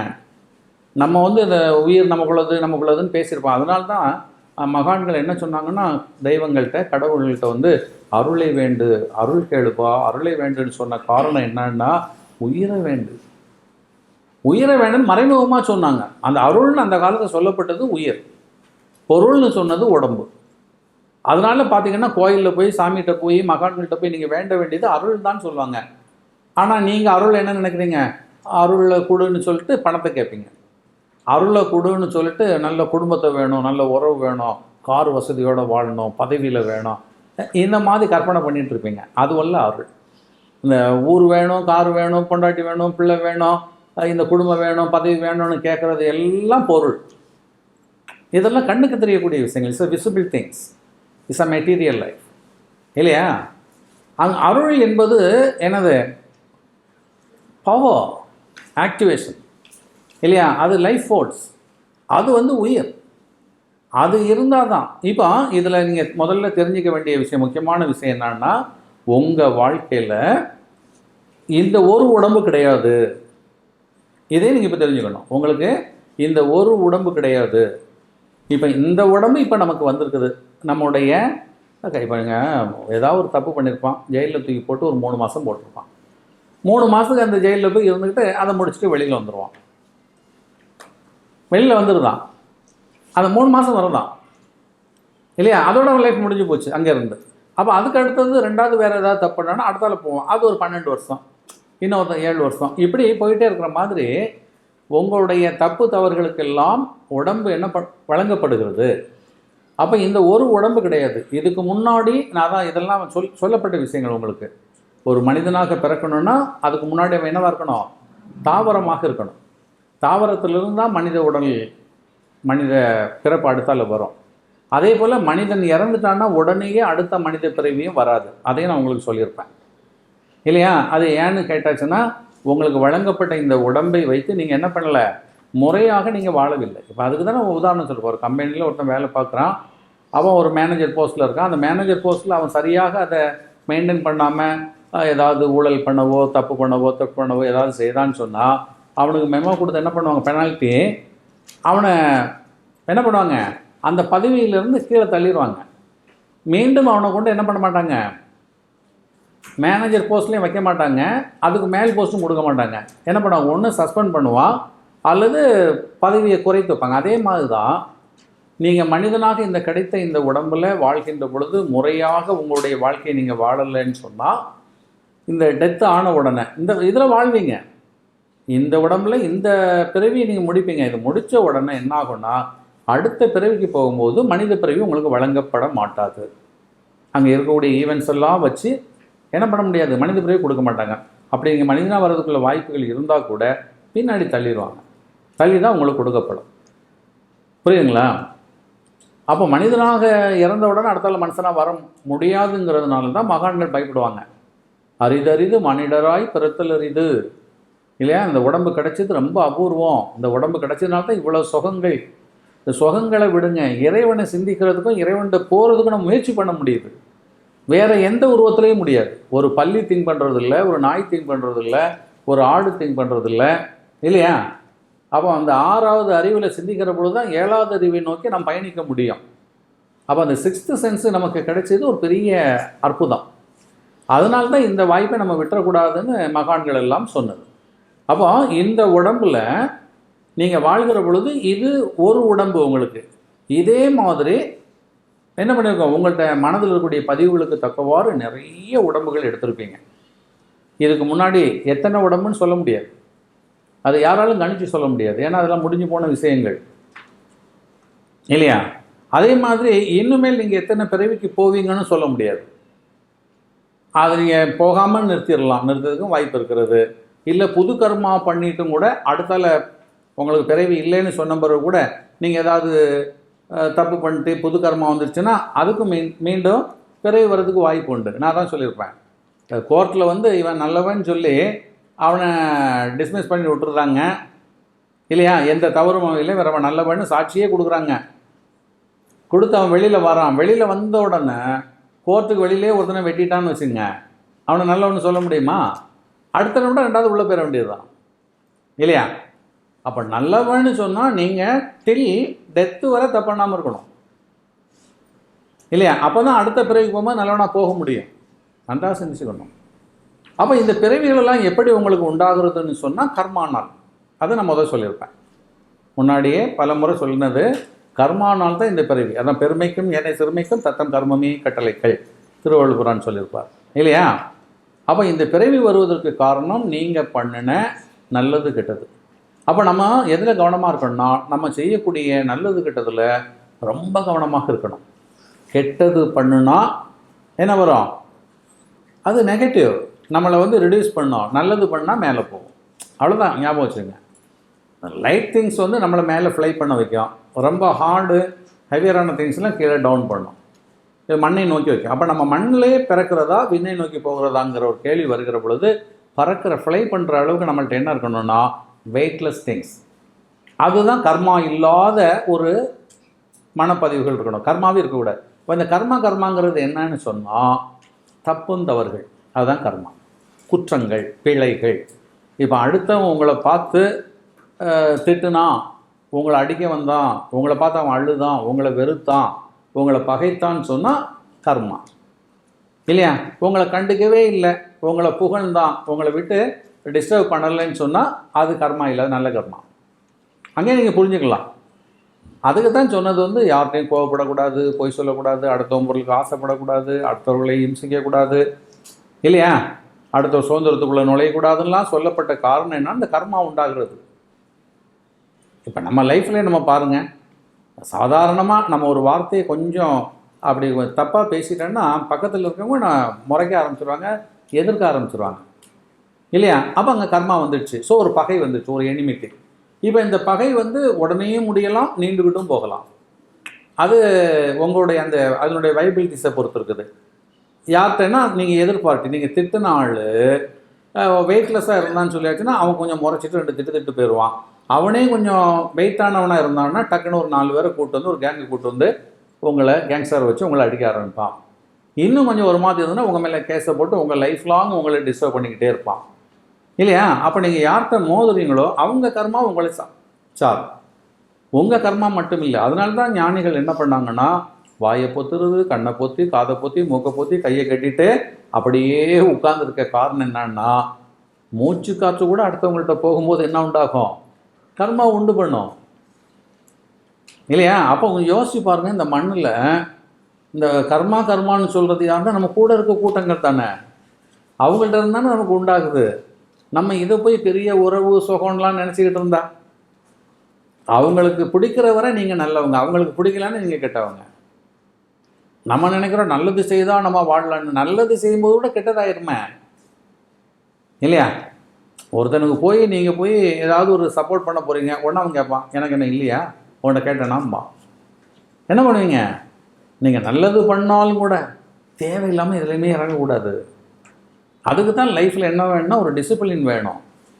நம்மளை நாம் உணர்ந்து கொள்ள வேண்டும் இல்லையா? நமக்கு ஒரு பவுண்ட்ரி வச்சுக்கணும். அந்த பவுண்ட்ரிக்குள்ளே தான் வாழணும். அந்த பவுண்ட்ரியை தாண்டி நம்ம போகக்கூடாது. இதுதான் வந்து ப்ராக்டிஸ். லைஃப்பில் நம்ம பண்ண வேண்டிய ப்ராக்டிஸ் என்னன்னு சொன்னால், யாராக இருந்தாலும், அது கணவனாக இருந்தாலும், அம்மாவாக இருந்தாலும், அப்பாவாக இருந்தாலும், குழந்தையாக இருந்தாலும், அவர்கள் விரும்பாமல் அவர்களுடைய எல்கைக்குள் நாம் நுழையக்கூடாது. அதுதான் வந்து ஒரு ஹையர் தாட்ஸ் இல்லையா? அந்த வாழ்க்கை தான் வந்து அமைதியான வாழ்க்கை. நம்ம உடனே எல்லாத்தையும் கட்டி பிடிச்சிட்டு திட்டிக்கிட்டு விளையாடிக்கிட்டு சிரிச்சுக்கிட்டு நாங்கள் என்ன சந்தோஷமாக இருந்தோம் அப்படின்னு கண்டதெல்லாம் பேசுவாங்க. அதில் நம்ம ஊரில் பார்த்திங்கன்னா இந்த கிழவிங்க இருக்கும், சந்தோஷமாக இருக்கணும்னா வாயில் வரதெல்லாம் கெட்ட வார்த்தைகளாக இருக்கும். அது பேர பிள்ளைங்க ரொம்ப பாசத்தில் கொஞ்சிடலாம், சொல்லதெல்லாம் உண்டு. கெட்ட வார்த்தைகள்லாம் சொல்லி கிள்ளி பிடிச்சிக்கிட்டு என்னென்னலாமோ சொல்லுவாங்க. யோசிச்சு பாருங்கள், இது அந்த குழந்தைகளுடைய மனதில் பதியும். வளர்கிற பொழுது என்ன ஆகுதுன்னா இந்த கிழவிக்கு மேலே இருக்கக்கூடிய மரியாதை போயிடும் இல்லையா? அந்த தவறான வார்த்தைகள் வருகிற பொழுது அவங்க என்ன நினைக்கிறாங்கன்னா, இது நம்ம சந்தோஷமாக என் பேரம் தானே, என் பேத்தி தானே நான் பேசினேன், என் உறவு தானே பேசினேன், என் தங்கச்சி தானே பேசினேன், எங்கள் அக்காவை தானே பேசினேன். யாராக இருந்தாலும், அது புருஷனாக இருந்தாலும் மனைவியாக இருந்தாலும் அம்மாவாக இருந்தாலும் பிள்ளையாக இருந்தாலும். ஏன்னா பாடி சிஸ்டம் வேறு, நீங்கள் வேறு அவங்க வேறு. அதை உணர்ந்துக்கணும் இல்லையா? அப்போ உங்கள் கர்மாவுக்கு தான் நீங்கள் பிறந்திருக்கீங்க. உங்கள் கர்மாவை போக்குறதுக்கு தான் மண்ணில் வந்திருக்கிறீங்களே தவிர மற்றவங்களோட கூடி கும்மாளம் அடிப்பதுக்கு இல்லை. அதை நல்லா சிந்திச்சுக்கணும். Not for enjoyment. இங்கே வந்தது உங்கள் கடனை தீர்க்க வந்திருக்கிறீங்கன்னா எவ்வளோ கவனமாக இருக்கணும். புது கடன் வந்துடக்கூடாதுன்னு பயமாக இருக்கணும். நமக்கு அது பயமே தெரியலையே, நான் வாழ்க்கை தெரியாததுனால. இப்போ ஒருத்தன் பார்க்குறான், தண்ணியை பார்க்குறான், தண்ணி பார்த்தோன்னு அவனுக்கு ரொம்ப சந்தோஷமாக இருக்குது, டப்புன்னு ஓடி போய் சாடிடுறான். தண்ணி தானே நான் உள்ள கிடக்குது அவ்வளோ முதல்ல எப்படி இருக்கும்? சாடினோன்னு குதறி தீந்துடும், அடுத்த நிமிஷம் ஆள் காலி. அப்படி தான் நம்ம நினச்சிட்டு இருக்கோம். அந்த மண்ணில் சந்தோஷம்னு நினச்சிக்கிட்டு அடுத்தவங்களெல்லாம் நம்ம சேர்த்து வச்சுட்டு வாழணும்னு ஆசைப்படுறது கர்மாவை கொண்டு வரும். அவங்க ஒன்றுமே செய்யலைன்னா கூட சில மெமரிஸ் நம்மளை என்ன பண்ணோன்னா அழுத்தம், அவர்களுடைய நினைவு நம்மளை அழுத்தம். அதுவே நமக்கு சோகம் தானே, நம்மளை சந்தோஷமாக வாழ விடாமல் ஆக்கிருமே இல்லையா? நிகழ்வுகள் மனதில் பதிவுகள் வருகிற பொழுது நினைவுகள் எல்லாம் அது இன்பமும் இருக்கலாம், துன்பமும் இருக்கலாம் இல்லையா? பழைய நினைவுகள் சோகமாகவே இருந்தால் அது நீங்காத ஒரு வடுவாகவே இருந்து நம்மளை அவஸ்தைப்படுத்திகிட்டு இருக்கோம். சிலவங்க செத்தம் பெறும் கூட அவஸ்தைப்படுத்திகிட்டு இருப்பாங்க. அதை நினச்சாலே பயமாக இருக்கும் இல்லையா? அப்போ இங்கே நம்ம என்ன பண்ணணும்னா, நம்ம வாழ்கிற பொழுது இந்த வாழ்க்கையை நம்ம எப்படி எடுத்துக்கணும்னு சொன்னால், முதல்ல நாம் இதை எடுத்துக்கொள்ள வேண்டியது, நம்ம இங்கே கடனை தீர்ப்பதற்காக வந்திருக்கிறோம். அந்த பெர்த் எதுக்கு? பழைய கடன்களை, அம்மா அப்பாவுக்கு செய்ய வேண்டிய அந்த கடன், கணவன் மனைவிக்கு உள்ள கடன், குழந்தைகளுக்கு உள்ள கடன், அது போக நம்ம சுற்று வட்டாரத்தில் இருக்கக்கூடிய யாரெல்லாம் பழகுறோமோ, அதை நான் சொல்லியிருப்பேன். உங்கள் லிமிட்டுக்குள்ளே யாரெல்லாம் வராங்களோ அவங்களோடலாம் உங்களுடைய முன்ஜென்ம தொடர்புகள் இருக்கும். தொடர்பு இல்லாமல் யாருமே உங்களுக்குள்ளே என்ட்ரி ஆக முடியாது. யாரானாலும் சரிதான். அத்தனை பேரும் நீங்கள் ஒருத்தனை பார்க்குறீங்கன்னா ஏதோ ஒரு ஜென்மாவில் உங்களுக்கு லிங்க் இருக்கும். அவன் தான் உங்கள் கண்ணுக்கு தெரியும், அவன் தான் உங்கள் மனதில் பதிவான், இல்லைன்னா வரமாட்டான். அப்போ நம்ம என்ன பண்ணணும்னா, யாரை பார்த்தாலும் யாரை பேசினாலும் எப்படி போகணும்? ரொம்ப அன்பாக போகணும். ரொம்ப அன்பாக போகணும். அன்பு ரொம்ப முக்கியம். அதுதான் திருவள்ளுவரான் சொன்னார், அன்பின் வழியது உயிர்நிலை அகுதிலாத்து என்பதோல் போர்த்த உடம்புன்னார். அன்பின் வழியது உயிர்நிலை. இந்த உயிரினுடைய வழி எது? இந்த உடம்புக்கும் இந்த உயிருக்குள்ள வழி எது? அன்பு. அந்த டிஸ்டன்ஸ் நான் தான் சொன்னேன் இல்லையா? ஒரு உயிர் இப்படி இருக்குது, இங்கே உடம்பு இருக்குது, இந்த ரெண்டுக்கும் இடையில் இருக்கக்கூடியது எது? அன்பு. அந்த டிஸ்டன்ஸ் அன்பு. இந்த அன்பு உங்கள்கிட்ட குறைய குறைய குறைய குறைய குறைய வாழ்க்கை போச்சு. அன்பு பெருக பெருக பெருக நீங்கள் வாழலாம், பிரச்சனை இல்லாமல் வாழலாம். உங்களுக்கு மனதில் இருக்கக்கூடிய பதிவுகளுக்கு தக்கவாறு போகும் இல்லையா? அது கர்மா இல்லாமல் போகும். அன்பு இருந்தால் கர்மா இல்லாமல் தீரும். இப்போ வாழுகிற பொழுது இப்போ ஒன்றும் இல்லை, ஒருத்தன்ட்ட போய் கடனை கொடுத்துட்டுவான்னு சொல்கிறோம். கடனை கொடுத்துட்டு அப்படி வந்தால் பிரச்சனை கிடையாது. அதை கொடுக்க போன இடத்துல இன்னொரு 10 கடனை வாங்கிட்டு வந்துட்டான்னா என்ன பண்ண முடியும்? இப்போ வாழ்க்கையில் நமக்கு அப்படி தானே நடக்குது இல்லையா? சந்தோஷம்னு சொல்லிட்டு போகிறோம், சிக்கலை வாங்கிட்டுலாம் வரோம். ஒவ்வொரு நிகழ்வுகள்லையுமே இதை தனித்தனியாக பேசணுன்னா டைம் பத்தாது. நான் பொதுவாக ஜெனரலாக சொல்கிறேன். ஸோ நீங்கள் இன்பம்னு நினைக்கிறது இன்பமே இல்லை, நல்ல ஞாபகத்தில் வச்சுங்க. அதுக்கு பின்னாடி பின்புலத்தில் என்ன இருக்கும்? ஒரு துன்பம் இருக்கும். துன்பம்னு சொல்கிறதும் துன்பமே அல்ல, அதுக்கு பின்னாடி பின்புலத்தில் ஒரு இன்பம் இருக்கும் இல்லையா? நீங்கள் நினைக்கிற மாதிரி இல்லை. அப்போ நம்ம என்ன பண்ணால் ரெண்டுக்கும் மிடில் இருந்துக்கணும். துன்பத்துக்காகவும் ஓடக்கூடாது, இன்பத்துக்காகவும் பயப்படக்கூடாது இல்லையா? ரெண்டையுமே நம்ம என்ன பண்ணோம்? இது நம்ம இப்போ இங்கே அனுபவிக்கிறதுக்காக வரவில்லை, பாரத்தை இறக்குவதற்காக வந்திருக்கிறோம். இதுதான் நம்முடைய பொசிஷன். நல்ல ஞாபகத்தில் வச்சுங்க. இந்த மண்ணில் இந்த உடம்பை நீங்கள் எடுத்ததனுடைய ரீசனே என்னன்னா, இப்போ உங்களை சார்ந்தவர்களுக்கு நீங்கள் என்னென்ன செய்யணுங்கிறத செய்கிறதுக்கு தான் வந்திருக்கிறீங்க. அப்போ அதில் எந்த பிரச்சனையும் வராமல், மீண்டும் புது கர்மா உண்டாகாமல், சண்டை சச்சரவு, குழப்பங்கள், பகைகள், வெறுப்புகள் வராத முறையில் வாழ்வது தான் சிறந்த வாழ்க்கை. அதுதான் சிறந்த வாழ்க்கை. அப்போ இந்த வாழ்க்கையில் நம்ம ஒரு ஹாப்பியஸ்ட் லைஃப்பை ஹார்மோனிக் வாழணும்னு சொன்னால், மீண்டும் பிறவாமல் இருப்பதற்குரிய வாழ்க்கையை நம்ம அடையணும்னு சொன்னால், நம்ம தெரிஞ்சிக்க வேண்டிய விஷயம் என்னன்னா, மெயின் திங் யாரையும் நாம் என்ன பண்ணக்கூடாது, புண்படுத்தக்கூடாது, யாரையும் டிஸ்டர்ப் பண்ணக்கூடாது, யாரையும் கிரிட்டிசைஸ் பண்ணக்கூடாது, யாரையும் டாமினேட் பண்ணக்கூடாது இல்லையா? அப்போ யார் மீதும் கோபப்படக்கூடாது, யாரையும் பகைக்கக்கூடாது. அப்போ அந்த மாதிரி ஒரு ஒழுக்கமான அறமான ஒரு வாழ்க்கையை நாம் வாழ்ந்தால் மட்டும்தான் இந்த லைஃப்பை நீங்கள் என்ன பண்ணலாம், முழுமைப்படுத்த முடியும். அதுதான் ஞானிகள்லாம் சொன்னாங்க. இந்த பிறவியை நீங்கள் சரியாக கடத்தணும்னு சொன்னால் யார்கிட்டையுமே சண்டை சச்சரவு வச்சுக்கக்கூடாது, யாரை பார்த்தும் பொறாமப்படக்கூடாது, நமக்கு இல்லாததை நினச்சி அழக்கூடாது. ஏன்னா நீங்கள் என்ன கேட்டாலும் உங்களுக்கு கிடைக்க போகிறது இல்லை. ஒரு பாட்டு ஓடுது, அந்த பாட்டு தானே ஓடும், வேறு பாட்டு ஓடுமா? கொஞ்சம் யோசிச்சு பாருங்கள். ஒரு 5 பாட்டு ரெக்கார்ட் பண்ணி ஓடிக்கிட்டு இருக்குதுன்னா அந்த 5 பாட்டு தான் கேட்கும். நான் வேறு பாட்டு கேட்கணும்னா முடியாது, இதை எடுத்துகிட்டு அடுத்த சீரியல் தான் வேறு. அதே மாதிரி தான் இந்த லைஃப்பில் ஒரு 60 வருஷம் இல்லை 70 வருஷம் ஒருத்தன் வாழ்கிறான், இல்லை 40 வருஷமே வாழ்கிறான்னு வச்சுங்களேன். அந்த 40 வருஷம் அவன் என்னென்ன அனுபவிக்கணும், என்ன பதவியில் இருக்கணும், எவ்வளோ சம்பாதிக்கணும், எப்படி வாழணும் எல்லாம் எழுதப்பட்டதுக்கு பிறகு அதில் மாற்ற முடியாது. இப்போ ஃபார் எக்ஸாம்பிள் ஒரு படம் போய் பார்க்குறீங்க தியேட்டரில், அங்கே ஒரு படம் ரிலீஸ் ஆகிடுச்சு. அப்போ அது கதை எழுதப்பட்டு டைரக்ட் பண்ணப்பட்டு இல்லையா, மியூசிக்லாம் கொடுக்கப்பட்டு எல்லாம் கொடுத்து சென்சார் ஆகி படம் ரிலீஸ் ஆகிடுச்சு. இப்போ நீ பார்த்துட்டு ஐயோ அந்த ஹீரோ சரியில்லையே, வேறு ஹீரோ போடணும், இஸ் இட் பாசிபிள்? இல்லை அந்த ஹீரோயினை போய் ஐயோ இவன்கிட்ட போய் மாட்ட போகிறாள். அண்ட் நீங்கள் எங்கள் செல்வன் கதை சொல்லிகிட்டு இருப்பாங்க, அங்கே ஒரு கதை ஓடும், இவங்க என்ன பண்ணுவாங்க, தேட்டரில் இருந்து படம் இல்லை வீட்லேயே சிடி ஓடுதுன்னு வச்சுங்களேன். நீங்கள் இருந்துட்டு ஐயோ இந்த ஹீரோயின் அவனை கெட்டிக்கவே கூடாதுன்னா முடியுமா? அது தீர்மானிக்கப்பட்டது, எடுத்தாச்சு, படமே முடிஞ்சு போச்சுது. இனிமேல் இன்னும் புது படம் தான் எடுக்கணும் இல்லையா? அவன் தான் பொண்டாட்டி, அவன் தான் பொண்டாட்டி, அவன் தான் புருஷன், இதுதான் பிள்ளைங்கிறதெல்லாம் முடிஞ்சு கதையே ரிலீஸ் ஆகிடுச்சு. அதே மாதிரி தான் உங்கள் வாழ்க்கையும் ரிலீஸ் ஆன திரைப்படம். ஆனால் நீங்கள் இன்னும் பார்க்காம இருக்கிறீங்க. இப்போ நம்ம பார்க்குறோம், நிறைய இங்கிலீஷ் படம் பார்க்குறோம், 4 வருஷம் கழித்து வந்ததெல்லாம் போய் பார்த்துட்ருக்கோம். ஊர்லெல்லாம் உண்டு இல்லையா? சிலவங்க அந்த காலத்துலலாம் தேட்டரில் படம் ரிலீஸ் ஆச்சுன்னா ஃபஸ்ட்டு ஷோ போய் பார்க்கணுன்னு இருப்பாங்க. அவங்க என்ன நினச்சிக்கிறாங்கன்னா நம்ம தான் முதல் பார்க்குறோன்னு. அந்த படத்தை மெட்ராஸில் ஒரு மாதத்துக்கு முன்னாடியே ரிலீஸ் பண்ணியிருப்பான். தேட்டர் ரிலீஸ் பண்ணதுக்கு முன்னாடி அந்த படம் எடுத்த உடனேயே நிறைய ப்ரீவியூ ஷோ போட்டிருப்பாங்க. டைரக்டர்ஸு, ப்ரெஸ் பீப்புள்ஸு இல்லையா, ஃபீல்டில் உள்ளவங்களுக்குலாம் நிறைய தடவை அவங்கவுங்க எத்தனையோ தடவை பார்த்துருப்பாங்க. நம்ம நினைக்கிறோம் நம்ம தான் பார்க்குறோம், நம்ம பார்க்குறோம், அது நமக்கு முத இல்லை. அந்த படத்தை பல பேர் பார்த்துருப்பாங்க, நம்ம நினச்சிக்கிறோம் அப்படி. அதே மாதிரி தான் இந்த லைஃப்பில் இதெல்லாம் தீர்மானிக்கப்பட்ட, அதில் மாற்றவே முடியாது.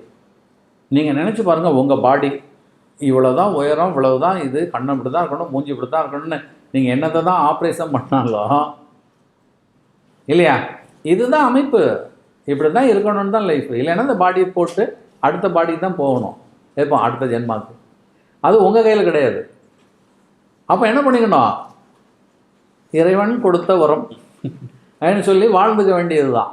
அதுதான் வாழ்க்கை. அப்போ அந்த வாழ்க்கையினுடைய உண்மை தெரியணும். நான் மாற்றிடுவேன், நான் ஜெயிச்சிருவேன், நான் புதுசாக அட்டன் பண்ணுவேன், இதெல்லாம் வேலைக்காகாத விஷயம். இப்படி சொன்னவங்களெல்லாம் பாருங்கள், அவன் என்ன சாதிச்சிருப்பான். நான் நிறைய தடவை கேட்டிருப்பேன். அப்படி சாதிக்கிறேன்னு சொல்கிறவங்கள நிறுத்தி வச்சு நீ அமெரிக்காவுக்கு ஜனாதிபதி ஆகு, பில்கேட் மாதிரி வான்னு சொன்னால் முடியுமா? பில்கேட் வேறு, இவன் வேறு. இவன் லெவலுக்கு தான் வர முடியும். இவன் எப்படி வருவானே இவனுக்கு தெரியாதுல, கதை விட்டுட்டு இருப்பாங்க. அதெல்லாம் நம்பாதீங்க. உங்கள் லைஃப்பை தெரிஞ்சுங்க. இட்ஸ் எனஃப் ஃபார் நீங்கள் அமைதியாக வாழ்கிறதுக்கு, சந்தோஷமாக வாழ்கிறதுக்கு உங்களை தெரிந்து கொண்டாலே போதும். நம்மளையும் இன்னும் தெரியலையே, நம்மளை தெரிய வேண்டியது எவ்வளவோ இருக்குது இல்லையா? அதில் தான் ஒன்று, முதல்ல உங்களை பற்றி உங்கள் உயிரை தெரிந்து கொள்வது. ஏன்னா உடம்பை தெரிவது என்பதுங்கிறது அது கொஞ்சம் சிக்கலான விஷயம். உயிரையே நம்ம தெரிய முடியாது. பட் ஜெனரலாக உயிர் வெளியில் இருக்கிறது. அந்த உயிரை தெரியும்னு சொன்னால் நான் ப்ரிலிமினரி சொல்கிறேன் இல்லையா, ஒரு இன்ட்ரடக்ஷன் தான். நீங்கள் நினைக்கிற மாதிரி உயிர் நம்ம உடம்புக்கு உள்ளே இருக்குது, அது வெளியே போயிட்டு நம்ம செத்து போயிடுவோங்கிறது அல்ல. அந்த தாட்லேருந்து வந்துடுங்க. உயிருக்கும் உடம்புக்கும் ரெண்டுக்கும் டிஸ்டன்ஸ் இருக்குது. எவ்வளவு காலம் நம்ம வாழ போகிறோமோ அதுக்கு தக்கவாறு அந்த டிஸ்டன்ஸ் குறைஞ்சிட்டே இருக்கும் இல்லையா? அந்த டிஸ்டன்ஸ் முடிஞ்சோடனே அந்த பாடி கீழே விழுந்துருது, உயிர் மேலே போயிடுது. இது ஒரு ஃபஸ்ட்டு தாட்ஸ். இப்போ அந்த மேலே போனது என்ன பண்ணுதுன்னா, அடுத்த உடம்பை பெற்றுக்கிட்டு மண்ணில் வந்துடும் பிறவி இருந்தால். அப்போ அடுத்த உடம்பை எப்படி பெறுதுன்னா, இந்த மனதில் இருக்கக்கூடிய பதிவுகள். அதான் சொன்னேன், இந்த சிடி முழுக்க ஓடி முடிஞ்சிட்டு அடுத்த சீடி அங்கே சீடி ரெடி பண்ணப்படும். மேலே போன உடனே உங்கள்கிட்ட இருக்கக்கூடிய ரா மெட்டீரியல்ஸை வச்சு, இப்போ உங்கள்கிட்ட நிறைய மாவு இருக்குது, இப்போது சப்பாத்தி பண்ணாங்க, இன்னும் மீதி மாவு ஃப்ரிட்ஜில் தூக்கி வச்சுருக்காங்க, நைட்டுக்கு என்ன பண்ணலாம்? பூரி சுட்டுடலாமா? பூரி சுடலாம், இல்லைன்னா போல் பண்ணலாம். இருக்கக்கூடிய மாவில் எதாவது செய்கிறதோ மாற்றி மாற்றி செய்துட்டு இருந்த மாதிரி தான் இல்லையா? அப்போ முதல் நம்ம இங்கே கவனிக்க வேண்டியது உடம்பு ஒரு பூரா இருக்கட்டும். ஏன்னா உடம்புல இருந்து நீங்கள் ஒன்றும் பண்ண முடியாது. அனுபவிக்க வேண்டியதெல்லாம் அனுபவிச்சு தான் ஆகணும்.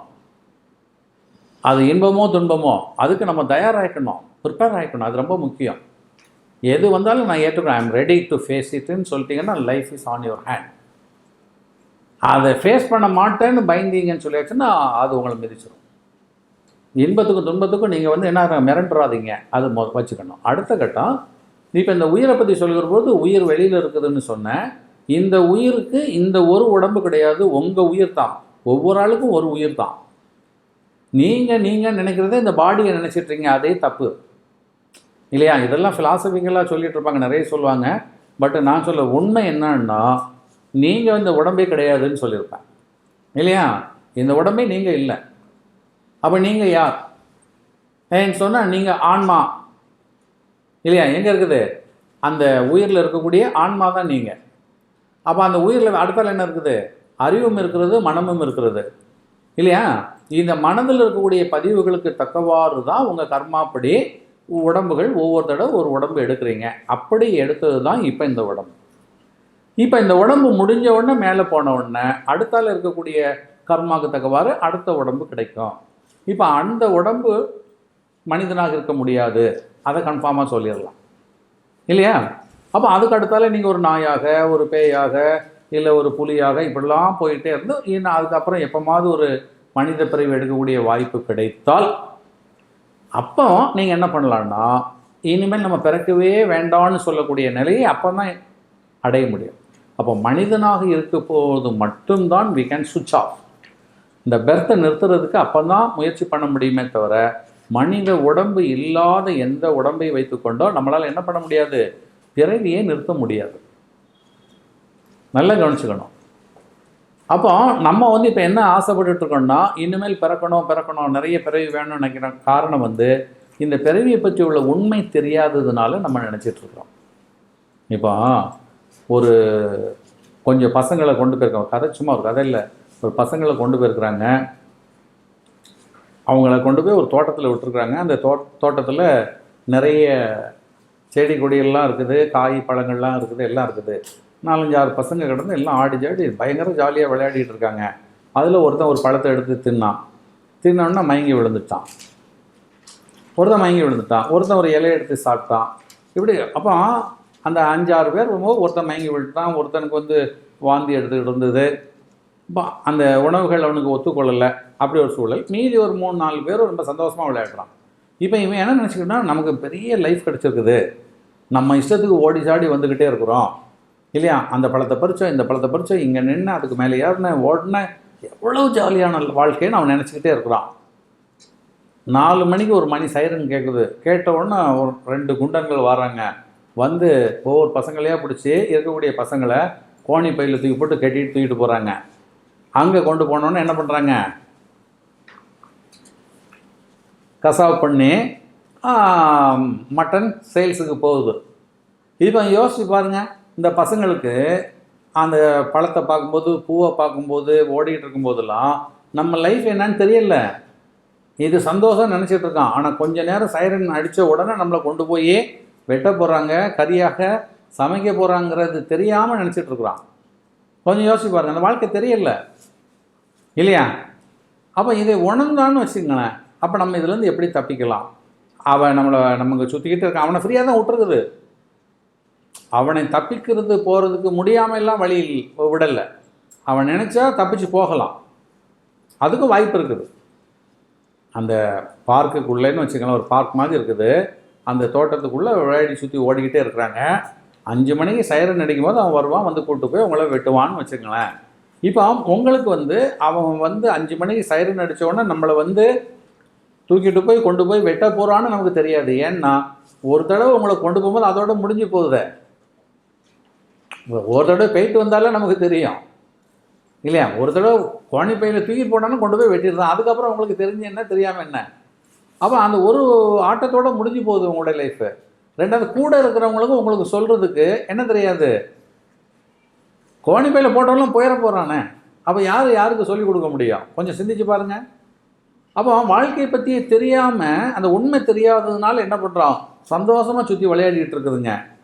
இப்போ இதில் யாருக்காவது ஒரு இன்ட்யூஷன் இருந்துன்னு வைங்களேன், தன்னை உணர்கிற ஆற்றல், அந்த சூழல்களை குறிக்கிற ஆற்றல் அது இருந்தது, ஒரு இன்ட்யூஷன் அவனுக்கு கிடைச்சிதுன்னு சொன்னால் அவன் என்ன பண்ணலாம், ஆஹா 5 மணி சைரன் அடிச்சுன்னா கொண்டு போயிடுவான்பா இல்லையா, இங்கேயே நம்ம இருக்க முடியாது. ஏன்னு கேட்டால் இதுக்கு முன்னால் விளையாடின பசங்க யாரையுமே காணுமே, இப்போ நாம தானே 5 பேர் ஆடிட்டு இருக்கிறோம், வேறு யாரும் அப்போ இதுவரை யாரும் உள்ளே வரலையா, ஏன் யாரும் இல்லை இல்லையா? அப்போ இதுக்கு முன்னாடி யாராவது ஆடி இருக்காங்களா, ஆடினவங்க ஏன் இங்கே நிரந்தரமாக இல்லை?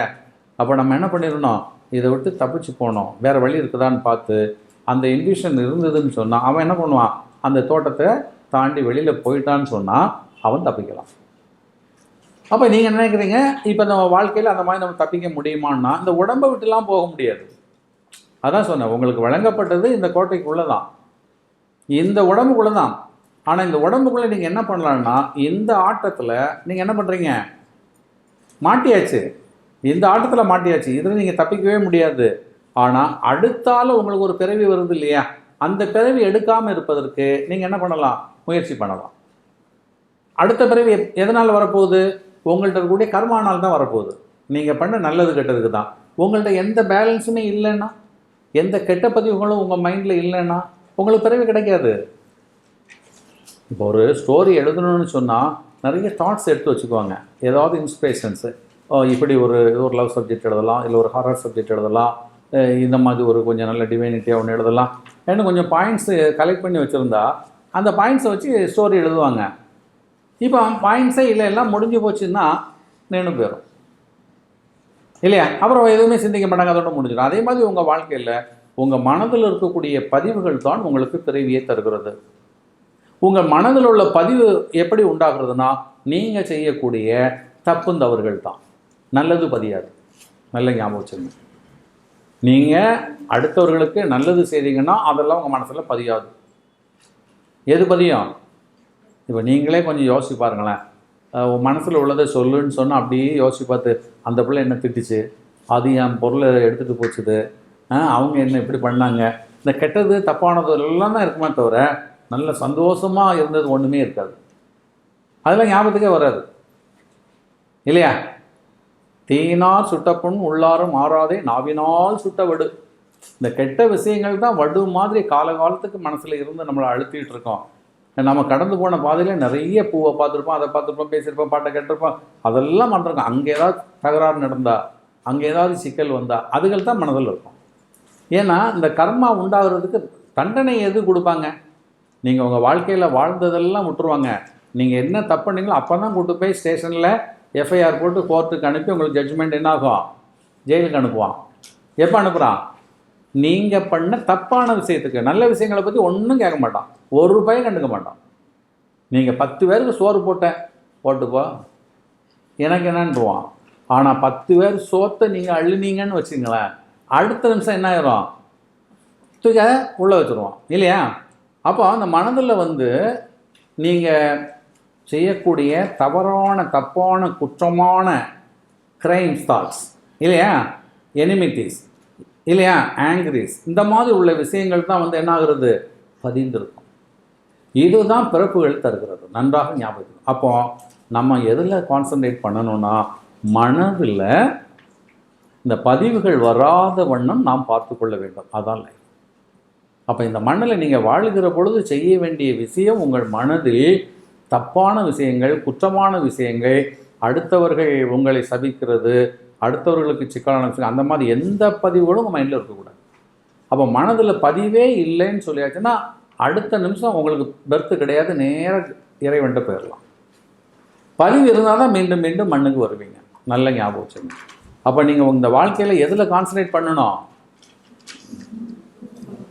நம்ம மனதில் தப்பும் தவறு இல்லாமல் இருக்கிறதுல. நம்ம அதை விட்டுட்டு நான் இப்போ ஒன்று கிரிட்டிசைஸ் பண்ணுற மாதிரி ஆயிரும். ஏன்னா இன்றைக்கி உலகத்தில் வாழக்கூடிய வாழ்க்கை நிறைய ஒவ்வொரு விதமாக சொல்லி கொடுத்துருக்காங்க. மூச்சை பிடி, சிரிச்சுக்கிட்டே இரு, நீ அங்கே சுற்றி இங்கே போ, மலைக்கு மேலே போ, இந்த மாதிரிலாம் நிறைய கஸ்டம்ஸ் லைஃப் இல்லையா, பழக்கப்பட்ட வாழ்க்கை. ஒவ்வொரு திசையில் நம்மளை திருப்பி நீ சந்தோஷமாக சார் பார்த்தீங்கன்னா சிரிச்சுக்கிட்டே இருக்கணுங்கிறாங்க. சிரிச்சுக்கிட்டே இருக்கிறது நமக்கு சிரிப்பு எப்பொழுது வரும்? நல்லா சிந்திச்சு பாருங்கள். ஒருவனுக்கு சிரிப்பு எப்பொழுது வருகிறது? ஒருத்தன் விழுந்துட்டா சிரிப்போம், ஒருத்தனுக்கு தப்பாக பேசினா சிரிப்போம், ஒருத்தன் பேச முடியாமல் திணறுனா சிரிப்போம், ஒருத்தன் குற்றம் பண்ணா சிரிக்கிறோம். அப்போ சிரிப்பு எப்பொழுது வருகிறது? நல்ல விஷயத்துக்கு வருதா? ஒருத்தன் நான் 100 மார்க் வாங்கிட்டேன் அப்படின்னு சொன்னால் சிரிப்பம்மா? அப்படியா, பரவாயில்லடா, அதுதான் சொல்லுவோமே தவிர. ஆனால் நமக்கு வேண்டாதவனுடைய பிள்ளை தோத்துட்டுது அப்படின்னு சொன்னால் பயங்கரமான சிரிப்பு வரும். தெரியும் அவள் என்னெல்லாம் கூத்தடிச்சா, சொல்ல மாட்டோமா? அப்போ அந்த ஹியூமர் எப்போ வருது? இந்த ஹியூமர் வரக்கூடியதெல்லாம் பார்த்திங்கன்னா அடுத்தவங்கள இன்சல்ட் பண்ணுறது, அடுத்தவங்கள கிரிட்டிசைஸ் பண்ணுறது. இந்த நகைச்சுவை மண்டலத்திலலாம் பாருங்கள், ஒன்று அவனை தாப்பி சொல்லுவான், இல்லை அவன் பொண்டாட்டியை பேசுவான், இல்லது வேறவங்கள தவறான விஷயங்களை சொல்லுவான். அதுக்கு தான் விழுந்து விழுந்து சிரிக்கிறோம். அப்போ அந்த மனித மனம் அந்த சிரிப்பில் எங்கே மாட்டிக்கிட்டு இருக்குது? நம்ம வாய் விட்டு சிரிச்சா நோய் விட்டு போகணும், நோயெல்லாம் வருது. நான் இது பல தடவை சொல்லியிருப்பேன். அப்போ ஒரு தவறான வழிகாட்டுதல் தானே. அவனை சிரிச்சுக்கிட்டே இருந்தால் லைட்டாக இருக்கும். எப்படி லைட்டாக இருக்கும்? உடனே அவங்க என்ன சொல்லுவாங்கன்னா, நீ எதையுமே நினைக்காமல் சிரிச்சிட்ரு, அது லூஸ் இல்லை. கொஞ்சம் யோசிச்சு பாருங்க. ஒரு குழந்தை இருந்து இல்லை ஒருத்தன் இருக்கான் வீட்டில் உட்காந்து ஆன்னு சிரிச்சான்னு பார்க்குறவனுக்கு எப்படி இருக்கும்? ஒரு மீனிங்லெஸ் லைஃப் இல்லையா? ஒரு காரணம் இல்லாமல் ஒரு காரியம் செய்தால் அதான மெண்டல். ஒரு காரணத்தோடு இருக்கணும். நம்ம செய்யக்கூடிய ஒவ்வொரு விஷயமும் ஒரு காரணத்தோடு இருக்கணும். இப்போ உங்கள் மைண்டை நீங்கள் என்ன பண்ணிட்டீங்கன்னா லூஸ் பண்ணிட்டீங்க. உங்கள் கண்ட்ரோலுக்கு இல்லாமல் கடந்து விழுந்து விழுந்து சிரிக்கிறீங்க. அப்புறம் என்ன ஆகணும்? அந்த மனம் உங்களுக்கு கட்டுப்படாது. அதாங்க உங்களை லூஸ் ஆக்குறது. ஒரு பேன் சுற்றுது, அந்த நட்டை திருக்கி விட்டுட்டீங்க, லூஸ் பண்ணி விட்டுட்டீங்கன்னா கலக்கலான்னு ஓடும். இந்த சிரிக்கிறதுனால என்ன கிடைக்க போகுதுன்னு நினைக்கிறீங்க உடம்புல? கொஞ்சம் யோசிச்சு பாருங்கள். ஃபீஸ் கிடைக்குமா? அறிவு தான் உங்களுக்கு என்ன தரணும்? தெளிவை தரணும். அறிவில் தான் கிடைக்கணும், மனதில் கிடையாது. மனம் என்ன ஆகுதுன்னு சொன்னால் பதிவுகளை வைத்து கொண்டு இருக்கிறது. நீங்கள் உங்கள் அறிவை இப்போ என்ன பண்ணுறீங்கன்னு சொன்னால் செயல்படாமல் ஆக்குறீர்கள். அறிவை சிந்திக்காமல் ஆக்குறீங்க. இந்த மாதிரி ககான்னு சிரிக்கிறது, விழுந்து விழுந்து சிரிக்கிறது, அது ஒரு தெரபின்னு சொல்லிட்டு இருக்காங்க. எனக்கு உங்கள் அறிவை செயல்படாமல் வைக்கணும். அதுபோல் இந்த கோபப்படுறது அறிவை செயல்படாமல் ஆக்குறது. அறிவைத்தான் நமக்கு முக்கியமானது. அறிவு தான் நாம் உலகத்தை அறிந்து வாழ முடியும் இல்லையா? மனம் என்ன ஆகிறது? நீங்கள் மனதை ஒன்றும் டிஸ்டர்பே பண்ண வேண்டாம். மனதை நீங்கள் ஒன்றுமே பண்ண முடியாது. ஏன்னா மனம் ஸ்டோர். மனம் இந்த ஃபைல்ஸ் எல்லாம் வச்சுருக்க, ரெக்கார்டு வச்சுருக்கக்கூடிய இல்லையா, அது ஒரு ஸ்டோர். மைண்டை நீங்கள் ஒன்றுமே பண்ண முடியாது. இவங்க என்ன சொல்லியிருக்காங்க? மனதை அப்படி பண்ணலாம், இப்படி பண்ணலாம், மனதை மாற்றலாம். நெவர். எதை மாற்றலாம்னு சொன்னால் உன்னுடைய அந்த திங்கிங் கெப்பாசிட்டி, அது நாலேஜ் எங்கே இருக்குது? உன்னுடைய அறிவு இருக்கு இல்லையா? அறிவை தான் நீங்கள் என்ன பண்ணணும்? க்ளீன் பண்ண முடியுமே தவிர மைண்டு கிடையாது. நல்லா சிந்திக்கணும். ஏன்னா சொல்லிக் கொடுக்கப்பட்ட விஷயங்கள் அவன் சொன்னது இவன் சொன்னதெல்லாம் கேட்டு கேட்டு சொல்லிக் கொடுத்தார்கள். அது பாடம் தப்பு. உண்மையான பாடம் எதுன்னு சொன்னால் மனம் என்பது பதிவுகளை வைத்திருக்கக்கூடிய ஃபைல்ஸ் எல்லாம் வச்சுருக்கக்கூடிய ரெக்கார்டு வச்சுருக்கக்கூடிய இட்ஸ் ரெக்கார்டர் இல்லையா? அறிவு தான் இதை உணர்ந்து கொண்டு அதுக்கு தக்கவாறு உங்களை ஆக்டிவேட் பண்ணிக்கிட்டே இருக்கும். அப்போ அந்த அறிவை நீங்கள் என்ன பண்ணணும்னா, இதை செய்யலாமா, இது நல்லதா கெட்டதா, இதனால் என்ன லாபம்னு ஒவ்வொரு விஷயத்தையும் கேட்டு கேட்டு கேட்டு கேட்டு நீங்கள் உங்களை நெறிப்படுத்தணும். இப்போ இந்த வாழ்க்கையில் நீங்கள் செயல்பட வேண்டியது என்னன்னு சொன்னால், உங்கள் மனதில் இருக்கக்கூடிய பதிவுகளை சுத்தப்படுத்த வேண்டும். புது பதிவுகளை நீங்கள் கொடுக்கக்கூடாது. புதுசாக நீங்கள் திங்க் பண்ணி அந்த மாதிரி செய்வோம், இந்த மாதிரி செய்வோம், அப்படி ஒரு ஹேபிட்டை கொண்டு வருவோம், அதெல்லாம் தேவையே கிடையாது. ஏன்னா இந்த பிறவியில் இப்படி தான் வாழணுங்கிறது ஃபிக்ஸ் பண்ணப்பட்ட விஷயம். நீங்கள் அதுக்கு மேலே கொண்டு இப்படி வாழணும், தலைகீழ நிற்கணும், ஒரு நாளைக்கு 100 மந்திரம் சொல்லணும், அங்கே சுற்றணும் இங்கே சுற்றணுங்கிற மாதிரிலாம் நிறைய ஹேபிட்ஸை கொண்டு வந்தீங்கன்னு சொன்னால் அது புது லைஃப்பை உங்களுக்கு உண்டாக்கிவிடும். நன்றாக ஞாபகம் வச்சுருங்க. ஏன்னா இந்த பதிவுகளுக்கு என்ன ஆயிடுது? நீங்கள் கற்பனை பண்ணி தான் ஒரு மந்திரத்தை சொல்லணும், நீங்கள் கற்பனை பண்ணி தான் ஒரு ஆக்ஷனை ஈவெண்ட்டை நீங்கள் உருவாக்கணும். அப்போ அதுக்கெல்லாம் நீங்கள் ரெண்டாவது என்ன பண்ணணும்? பதில் சொல்லி ஆகணும். பெர்த் உங்களுக்கு வந்துடும். மனதில் இருக்கக்கூடிய பதிவுகளை க்ளீன் பண்ணுறது தான் இந்த மண்ணில் நீங்கள் செய்ய வேண்டிய முதல் காரியமும் முக்கியமான காரியமும் கடைசி காரியமும். அந்த மனதை உங்களால் க்ளீன் பண்ண முடியுமானா நெவர். ஏன்னு சொன்னால் நீங்கள் அதை ஆன் பண்ணாலே அங்கே இருக்கிறதெல்லாம் வந்துக்கிட்டே இருக்கும். வந்துக்கிட்டே இருக்கும். அதில் இருக்கிறது சரியா தப்பானே உங்களுக்கு தெரியாது. ஏன்னா நீங்கள் உங்கள்கிட்ட இருக்கிறது என்ன இருக்குது? நாலேஜ்னா விச் இஸ் நோன். என்ன உங்களுக்கு தெரியுமோ தெரிஞ்ச விஷயங்களை தானே பதிச்சு வச்சுருக்கீங்க. தெரியாத விஷயம் கேட்டால் உங்களுக்கு தெரியாது. அப்போ மனதில் இருக்கிறது தான் உங்களுக்கு வந்துக்கிட்டே இருக்கும். அப்போ உங்களுக்கு யார் வேணும்னா ஒரு குரு வேணும். ஒரு குருவால் மட்டும்தான் உங்கள் மனதில் என்னென்ன ஸ்டாக் இருக்குது, என்னென்ன இருக்கிறதுன்னு சொல்லி அதை பார்த்து கொண்டு அது எதெல்லாம் தேவையில்லையோ அதெல்லாம் என்ன பண்ணோம், அப்படியே தூக்கி ரிமூவ் பண்ண வச்சுட்டு உங்களை வெயிட்லெஸ்ஸாக க்ளீனாக மாற்றக்கூடியது குருவால் மட்டும்தான் முடியும். நீங்கள் இறங்குனீங்கன்னா புது புது திங்ஸை கொண்டு வந்துடுவீங்க. இப்போ என்ன பண்ணுவாங்க, ரூமை க்ளீன் பண்ணணும், நல்லா வைக்கணும்னு சொல்லிட்டு இதை தூக்கி அங்கே போட்டு அதை தூக்கி போட்டு புது புது சாமான்களாக வாங்கி வாங்கி வாங்கி வீட்டை நிறைச்சிருவீங்க. இப்போ மனதில் அப்படி தான், நான் வாழ்க்கையில் ரொம்ப அமைதியாக இருக்கிறதுன்னு ஒரு ஹேபிட்டை இறங்கிடுவீங்க. அதுக்காக ஒரு பிரச்சனைகளை கொண்டு வந்துடுவீங்க. இப்படியே என்ன ஆயிடுதுன்னா மேலும் மேலும் மனதில் நீங்கள் என்ன கொடுத்துட்டே இருக்கிறீங்க, ஸ்டோர் பண்ணிக்கிட்டே இருக்கிறீங்க. மனதில் க்ளீன் பண்ணவே இல்லை. நல்ல ஞாபகம் வச்சுங்க, நீங்கள் பெர்த்லெஸ்ஸாக இருக்கணும், மீண்டும் இந்த மண்ணுக்கு வராமல் இருக்கணும், இப்போ வாழ்கிற வாழ்க்கையில் ரொம்ப ஹாப்பியாக இருக்கணும் சொன்னால் நீங்கள் கடைபிடிக்க வேண்டியது உங்கள் மனதில் இருக்கக்கூடிய அந்த பதிவுகளை தெரியணும். அங்கே இருக்கக்கூடிய ஸ்டோரேஜ் தேவையில்லாததெல்லாம் வெளியில் எடுக்கிறது தெரியணும். அது உங்களால் முடியாது. அப்போ அதுக்கு யார் வேணும்? அதுக்கு குரு வேணும், மாஸ்டர். அப்போ அந்த குரு தான் உங்களை பார்த்துக்கிட்டு உங்கள்கிட்ட என்ன பதிவுகள் இருக்கிறதுன்னு சொல்லி அந்த பதிவுகளெல்லாம் உங்களை தூக்கி தேவையில்லாதெல்லாம் நீக்கிட்டு உங்களை வெயிட்லெஸ்ஸாக மாற்ற முடியும். அப்போ அந்த குருவை நேராக நீங்கள் குருகிட்ட போகிற பொழுது, குருவோடு நீங்கள் பயணிக்கின்ற பொழுது மட்டும்தான் இதிலிருந்து விடை கிடைக்குமே தவிர ஒரு குரு இல்லாமல் குருக்கிட்ட பார்க்காமல் வாய்ப்பே கிடையாது. ஏன்னா உங்கள் வழியில் தான் நீங்கள் போயிட்டே இருப்பீங்க. ஏன்னா ஒவ்வொருவருடைய வாழ்க்கையும் எங்கே இருக்கிறதுனா உங்கள் மனப்பதிவில் இருக்குது. உங்கள் மனம் உங்கள் கூடயே தான் இருக்குது, உங்கள் உயிரில் இருக்குது. அப்போ உங்களை நேரடியாக பார்க்குற பொழுது தான் அதை பண்ண முடியும். டாக்டர்கிட்ட போனால் தான் உங்களுக்கு ஸ்கேன் பண்ணி பார்ப்பாரு. ஸ்கேனர் மிஷின்கிட்ட போனால் தானே முடியும். நீங்கள் எங்கேயோ இருந்துட்டு டாக்டர்கிட்ட சொல்லுங்கள், மிஷின்கிட்டே போகலைன்னா. ஒரு குருகிட்ட போகும்போது அங்கே ஸ்கேனிங் அவர்கிட்ட இருக்குது. அப்போ உங்களை பார்த்தாச்சுன்னா உங்கள் மைண்டில் என்ன இருக்குது, உங்களுக்கு லைஃப் எவ்வளோ இருக்குது, உங்களுடைய ஆயில் எவ்வளவு, இனிமேல் பெர்த் இருக்கா இல்லையா என்கிறெல்லாம் ஒரு குரு தான் சொல்ல முடியும். நீங்கள் அதை தான் இப்போ தேடணுமே தவிர அது இல்லாமல் வேறு எந்த வழியில் முயற்சித்தாலும் உங்களால் ஹாப்பியும் எடுக்க முடியாது, சாப்பிடவும் எடுக்க முடியாது. நீங்கள் நினச்சிக்குவீங்க நான் இப்போ சந்தோஷமாக நினச்சிட்டு இருக்கும்போதே திடீர்னு ஒரு பிரச்சனை உங்கள் காதுக்கு வந்தோன்னா அடுத்த நிமிஷம் மாறிடுவீங்க. அடுத்தால ஏதாவது ஒரு விஷயங்கள் கேள்விப்பட்டீங்கன்னா அதை ஒரு புதுசாக க்ரியேட் பண்ண ஆரம்பிச்சிடுவீங்க. கொஞ்சம் நினச்சி பாருங்கள், இது அப்படியே தான் நடந்துக்கிட்டே தான் இருக்கும். ஏன்னா இதெல்லாம் தீர்மானிக்கப்பட்ட விஷயமாக இருக்கிறதுனால இந்த வாழ்க்கையே நீங்கள் வாழ்ந்து தான் ஆகணும். இதை விட்டு ஓட முடியாதுங்கும் போது இந்த வாழ்க்கையில் இருக்கக்கூடிய நடைமுறைகளை பற்றிய உண்மைகளை தெரியணும். அப்போ நீங்கள் குருகிட்ட நீங்கள் செய்ய வேண்டிய விஷயம், உங்கள் மனதில் இருக்கக்கூடிய விஷயங்களை முதல்ல நீங்கள் என்ன பண்ணணும், you must talk with him. அந்த குருகிட்ட உங்கள் மனதை நீங்கள் காட்டணும். நம்ம காட்ட முடியாது, நம்ம மூடி வச்சுட்டு இருப்போம் இல்லையா? ஆனால் குருக்கு என்ன முடியும், ஸ்கேனிங் உண்டு. அப்போ உண்மையாக நீங்கள் குருகிட்ட போகிற பொழுது குரு என்ன பண்ணுவாருன்னா அவர் அதை ஸ்கேன் பண்ணிட்டு அங்கே என்னென்ன இருக்குதோ அதுக்கு தக்கவாறு உங்களுக்கு அட்வைஸ் கொடுப்பார். அதுவும் எப்போ கொடுப்பாருன்னா நீங்கள் உண்மையாக அவரை சரணாகதி ஆனாதான், சரண்டர் ஆனாதான். நான் ஒன்றும் சொல்ல மாட்டேன், நான் ஒன்றும் காட்ட மாட்டேன், நான் ஒன்றும் கேட்க மாட்டேன்னு சொன்னால் அவர் பாட்டு போயிட்டுருப்பாங்க. அப்படி தான் இந்த வாழ்க்கையில் எல்லாரும் தன்னுடைய ஞானத்தை இழந்து கொண்டு பெற வேண்டிய உண்மையை பெற முடியாமல் மீண்டும் மீண்டும் இந்த சிக்கல்லையும் துயரங்களையும் மாட்டிக்கொண்டிருக்கிறார்களே. இதுக்கெல்லாம் காரணம் என்னன்னா உண்மையில் இன்மை தான்.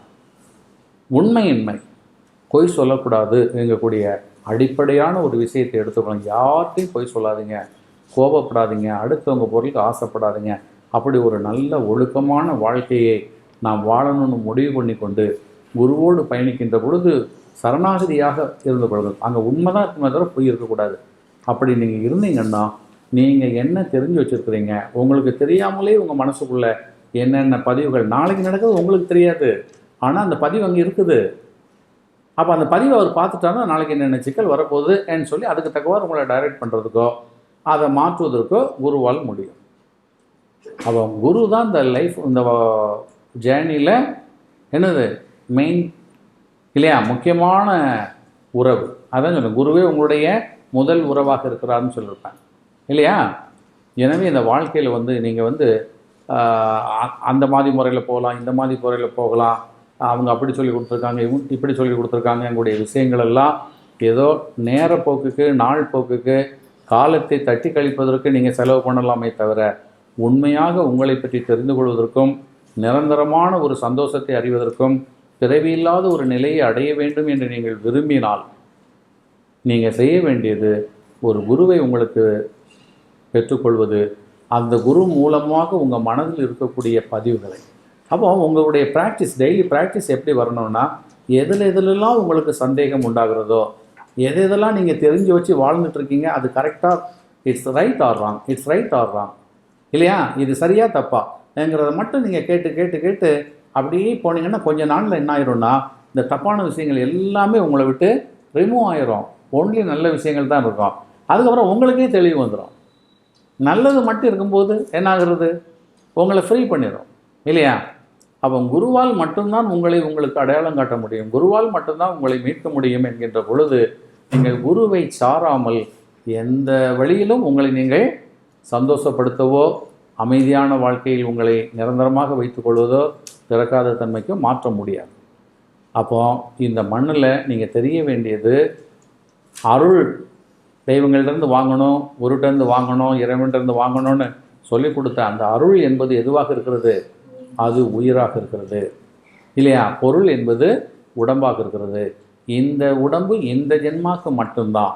நம்ம இந்த ஒரு ஜென்மா எடுக்கல, பல ஜென்மாக்கு உரியவர்களாக இருக்கிறோம், இல்லையா. அதனால் இந்த உடம்பை சார்ந்து இந்த வாழ்க்கையே பெருசாக நினைக்காம, இனிமேல் இதே மாதிரி உடம்புகள் எடுத்து மாட்டிக்காம இருப்பதற்குரிய வழிமுறைகளை குரு மூலமாக தெரிந்தால் மட்டும்தான் நாம் நிம்மதி அடைய முடியும், நிரந்தரத்தை தொட முடியும் என்று சொல்லி, இல்லையா.